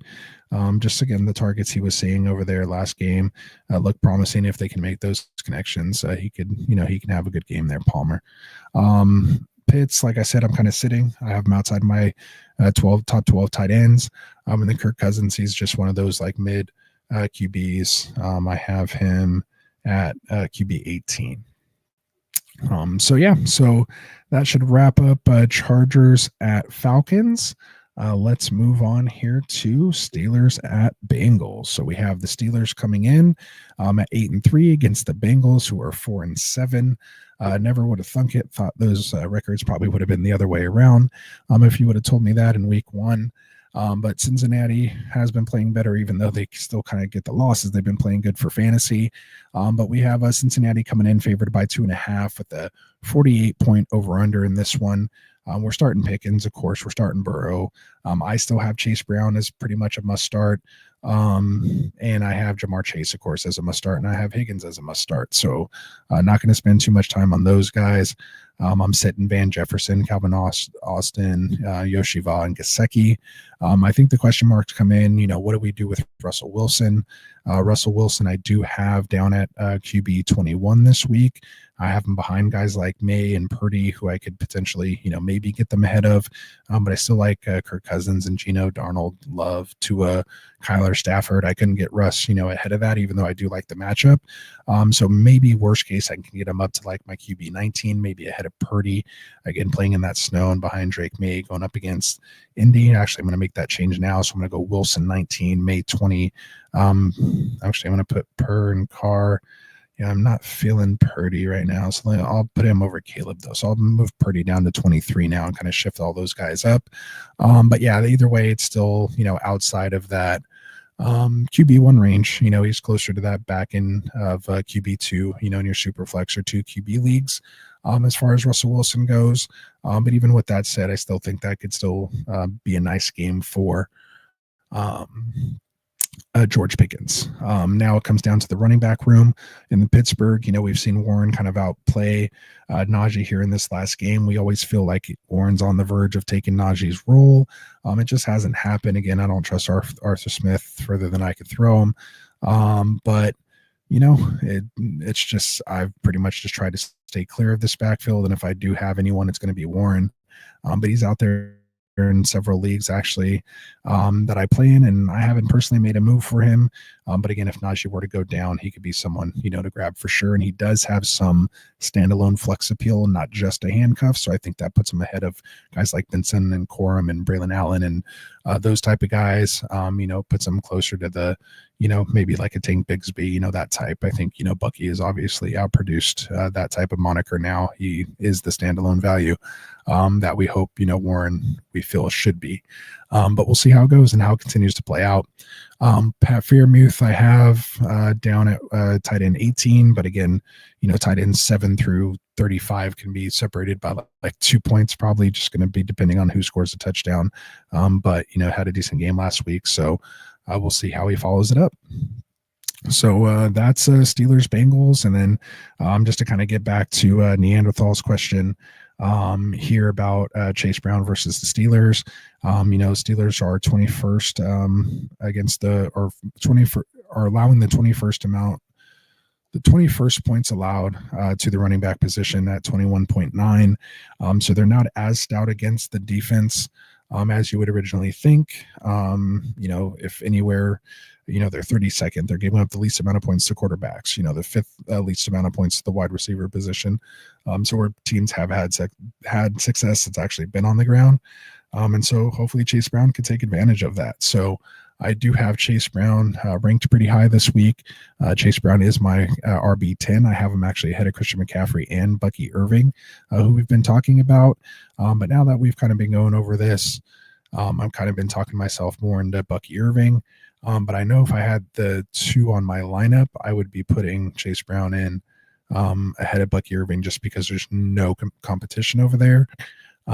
So yeah, I'm actually going to put McCaffrey just 1 spot ahead at 10, although I don't think he quite deserves it, but that is his backfield there, and he is a pass catcher. So I'll just put Brown here at 11 and then Bucky at 12. I think I like the way that that kind of fell there. So that's that. So hopefully Neanderthal, that helped answer your question there. If you need any clarification or anything else, just let me know. And we have Tyler asking Dill, who has done horrible, Coleman or Braylon if he's the starter. So out of those 3, I'd probably lean Braylon if he is the starter, if Brees is out. I'm not sure exactly how those games play out as far as times and whatnot. But if you have the ability to make that decision of Braylon over Dell, then I would probably do that. And if not, I'd just take my chances with Dell and hope with that matchup against Jacksonville that he can score a big touchdown and have a get right game, if you will. So yeah, we need Tank Nail to produce, man. So appreciate it, Tyler. Keep them coming, man. Appreciate your participation here in the show. And yeah, anybody else, you have questions, comments, drop them in here and we'll get to it. Says Ridley had a DNP today. Was it just rest? Fantasy Bros has him as 37% chance to play with an ankle injury. So let me take a look here. I did kind of see the notification.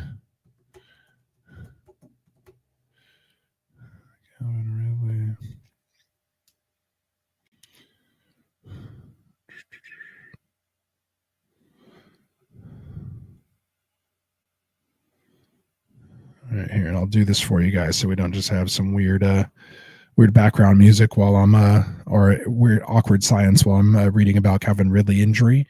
Let me play it a little. So. The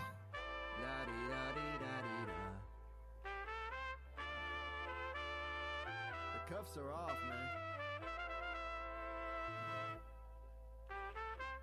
Get right. Too many left in these leagues, but I ain't gonna leave. I'ma get right. Get right. Down to the bottom and scratch it for all that it's worth. I'ma get right. Get right. I do not even say please. Refreshing my feed till I get right. Let's get this right. Okay, I'm refreshed, fully loaded. I'm ready to draft. All right, so it looks like he didn't suffer it in the game, so maybe it kind of happened in practice. Maybe he kind of rolled it a little bit, and maybe they just gave him a rest day today. So definitely something to monitor heading into, the rest of these games. Excuse me.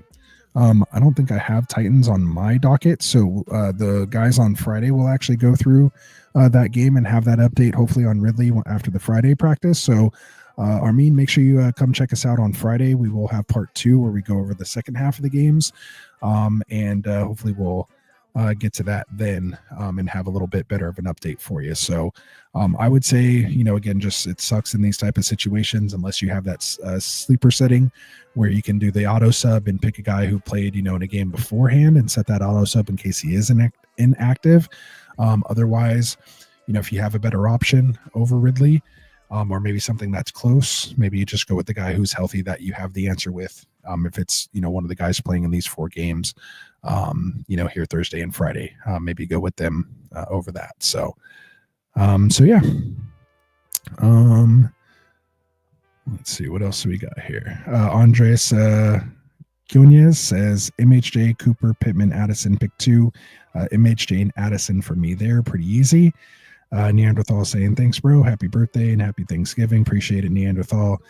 Big 4-0, man.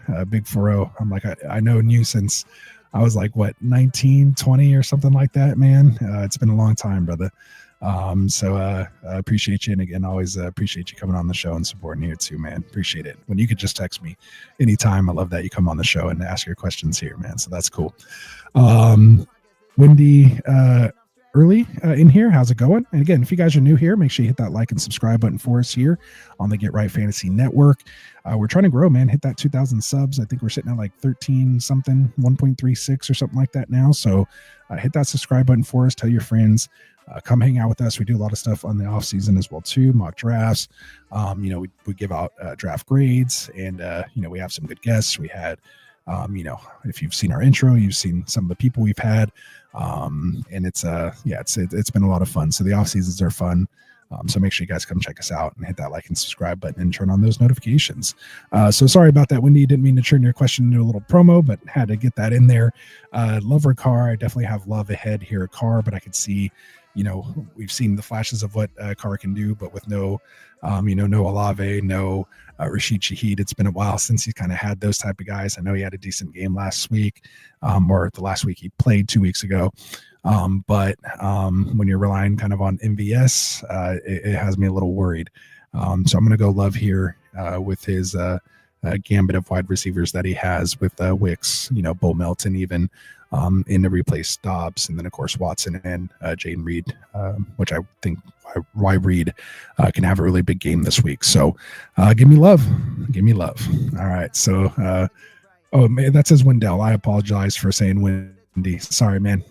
Put the Y on the end of that. So that's Wendell. So apologize there. But yeah, so definitely love. Sanjay here says Roshan Abdullah or McNichols in full PPR. Ooh, that's super tough. I don't like really any of these options. If I had to pick one, maybe just go with McNichols. But I think like I said earlier, I think I like Chris Rodriguez a little better. If you go back to my Monday show, that was the one who I thought might, get it, because even when these two guys were out earlier in the season, they gave it to McNichols. He didn't do well. And then they activated Chris Rodriguez the next game. And then he actually ended up playing, more, kind of taking over that job. And then of course Rob and Eckler came back and he went to the practice squad, got released, so on and so forth. But they brought him back once the two guys were, kind of out and looking like they're going to miss this week. So he's back on the roster now. So I fully expect him to, come in on that workload. We see Madison might be back with Abdullah, so that kind of sucks. And then we also know Roshan is going to be splitting with DeAndre Swift. But at least Roshan kind of has the goal line role here. Maybe McNichols would have the goal line role, but you have to worry about Jaden Daniels. So I think I've talked myself into Roshan Johnson, sadly, on this one, but it's tough. So, and that comes from someone who started Abdullah in several places last week just because I was in bye week and I was so happy that I got those 17 or 16 points or whatever it was. So, but it was, it was tough. So yeah, so give me Roshan on that one. All right, so let's get into the next game. I think we only have a couple more games left here, and then we'll call it a night, coming up on that 2-hour mark. So again, I appreciate you guys hanging out here with me on this Wednesday night on our Thanksgiving Eve. Yeah, my last show that I'll do in my 30s. The next time you see me, I will be 40 years old. So appreciate it, man. Thanks for all the happy birthdays in the chat. And yeah, appreciate hanging out here with you guys. So let's get into the next game here. It's going to be Texans, who are coming in at 7-5, at the Jaguars, who are 2-9. We have Houston coming in favored by 5, which is a weird kind of point scoring setting there, just at 5 points. But either way, Houston's favored by 5 with a 43.5 point over under. We're starting Stroud again with the matchup against the Jags. They're giving up the most points to the fantasy, to the quarterback position in fantasy at 27.1 in 6-point leagues. We're starting Mixon. Jags are giving up the second most points to the running back position at 29.1. And there's really no other running back there. So Mixon's coming off a 3-touchdown game. He should have a big time game here this week. I do like Nico Collins as well, because the Jags are third in points allowed to the wide receiver position at 39.6 to opposing wide receiver cores. So I love those guys. Those guys are in my lineups. Mixon's number 1 this week, Collins number 3, and Stroud I have at 8. But, I just think because of Mixon, Stroud may be a little limited. So we'll see what happens. If, Jacksonville can put up any points and make it competitive, maybe Stroud's numbers can bump a little more and just bump, a little more for everybody, hopefully. I'm starting Brian Thomas Jr. for the most part, and I can see how and why we're starting Ingram. At least by the time I wrote this, I had Ingram inside of my 12, and I still think I do have him here right at tight end 12. So he's just hanging on as a start for me here. BTJ, we've mentioned his name a couple times, but I have him up as my wide receiver 27. So I have him as a solid wide receiver 2, and that's even with Mac Jones. I like the little bit of chemistry that they've shown, making some nice plays, 23-yard, 25-yard, passes. So I like seeing that connection. So I feel a lot more comfortable rolling BTJ out. But I'm not rolling out Mechie, not rolling out Schultz. I'm not rolling out Mac Jones, if he does play, and, definitely not rolling out Parker Washington, who's put up zeros ever since, everyone's went down. Now Gabe Davis, of course, is on the IR dealing with his issue, knee issue. So, not really too many other people there. So I think it just could be, good target share for Brian Thomas and Ingram. As far as Tate Dell goes, we've talked about him several times. He is on that borderline for me at wide receiver 29. So he's kind of at that low end 2, kind of wide receiver 3 type spot there, or like a mid wide receiver 3, if you will, or mid flex, depending if it's 2 or 3 wide receiver. T-Law, if he does play, he hasn't been completely ruled out.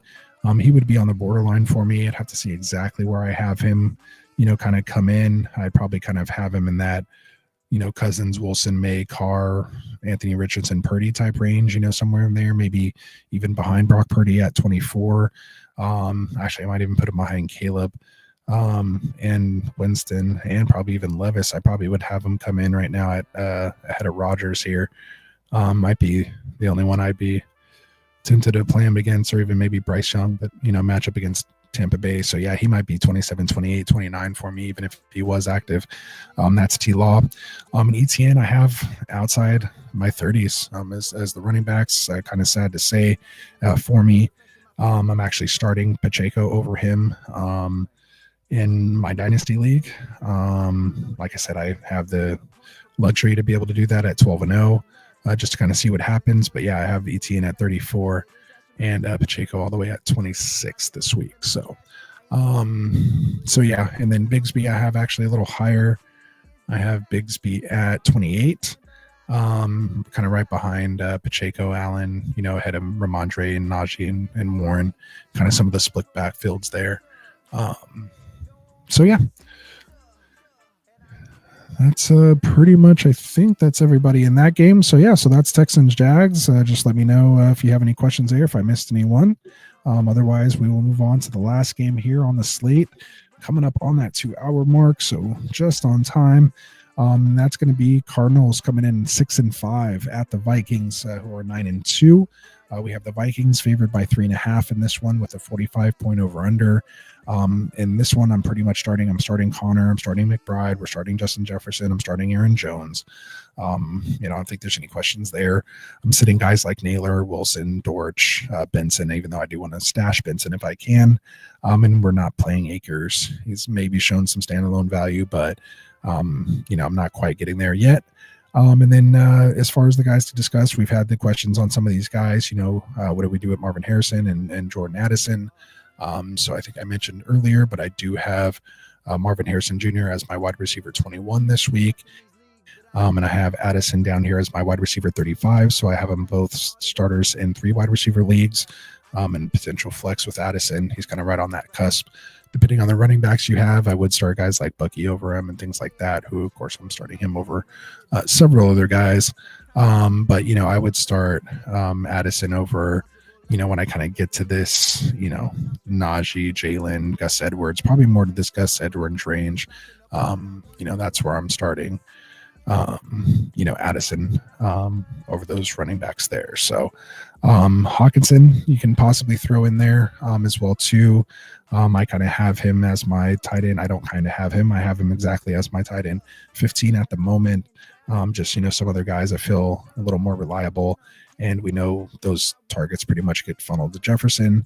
And Addison had a big week last week as well.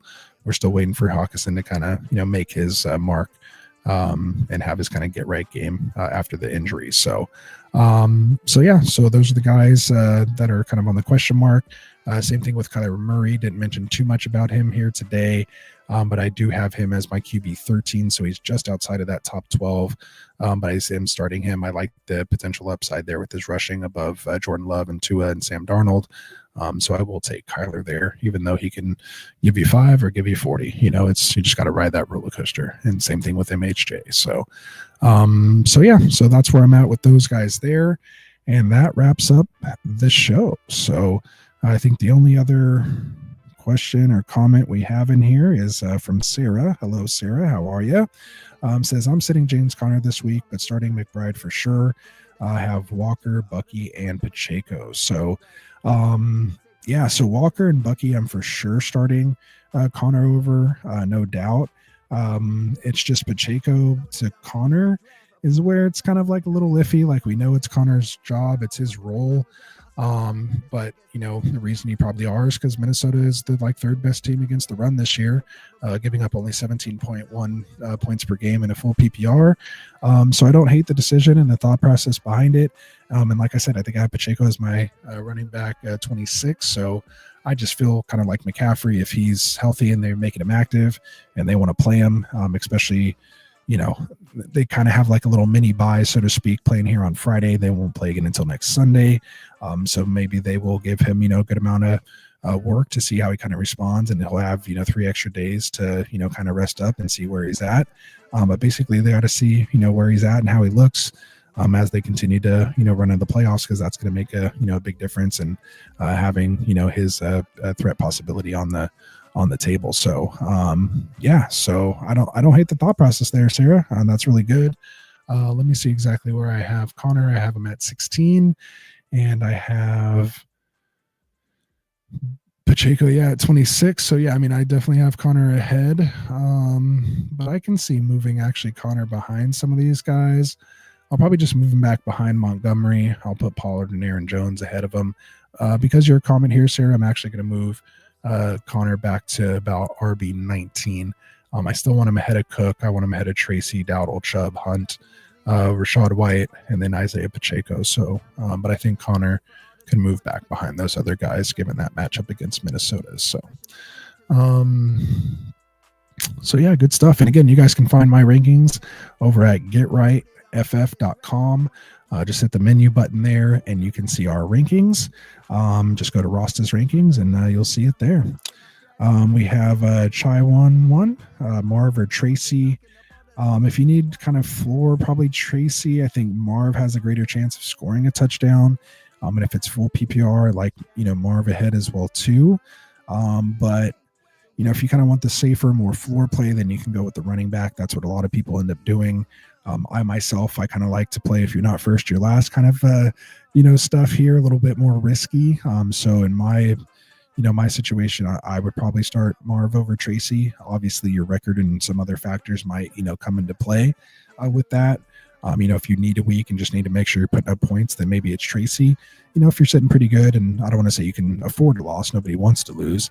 But, if you are looking maybe for some upside or need to make up some points somewhere, to, help with potential tie, then maybe you throw out Marv out there for a potential blowout game for him there. So yeah, so I don't know if that completely answered your question there, Shai, but hopefully it did, give you a little insight and helps you make that decision. And I'll probably be thinking about this one heading into it and see how it goes. How did that banner end up so big like that? I'm gonna check that out. That was a little outrageous, don't you guys think? There we go. I must have somehow changed that there. All right, let's get to here. All right, so I think that actually wraps it up. Since we got to the questions here throughout the show, we don't have a ton of them to get to here. I hate to leave you guys when we have so many viewers here, getting close to 100 viewers. So again, I appreciate you guys spending your Wednesday, your Thanksgiving Eve with me here. It's been a lot of fun. And again, good luck with all the games going on tomorrow. I hope you guys enjoy your families and your Thanksgiving, and just enjoy some good food, some good football. And if you have any questions, comments while you're watching the game, you can always come on here, comment on one of the videos, get to us on Sleeper, as well too, or Twitter. We're all watching the games together. We're having a lot of fun. And just most importantly, make sure you're hitting that like and subscribe and hit that notification bar when on your way out. Like I said, we do have a full slate of content here for you. We're basically live 7 days a week, so make sure you guys check us out. And like I said, the easiest way, instead of going through what shows and what, just have that notifications turned on. It makes it easy, so you can take a little screenshot there and get an idea. But for the most part, like I said, we're having live content coming to you 7 days a week, so you can always ask someone from Get Right one of your questions, what you have going on. We're always there for you. So hopefully bring home those championships. So let's do it. We're getting in the playoffs. So there we go. Wendell says thanks. I think I might have already brought that one up. Shai says thanks, and then LJ says respect, brother. So no, hey, I appreciate it. Appreciate you guys spending your time here with us.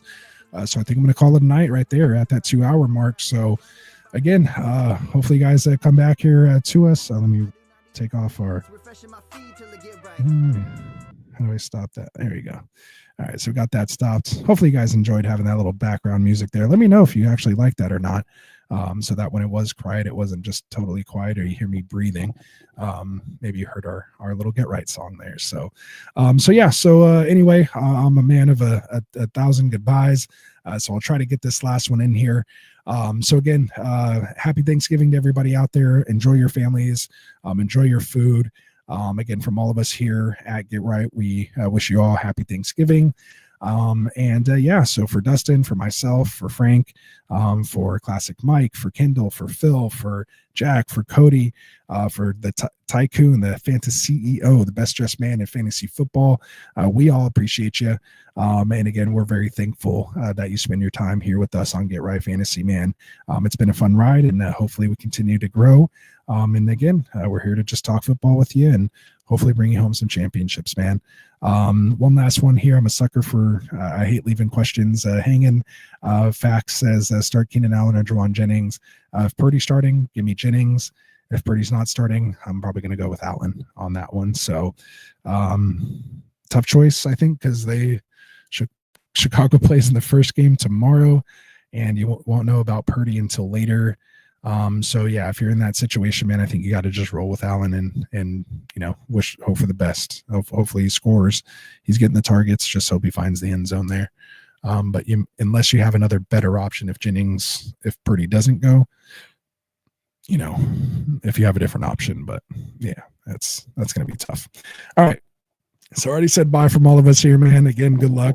Unless you're playing me, go clinch those playoff spots, man. Here, we're going to kind of switch our gears to playoffs starting next week.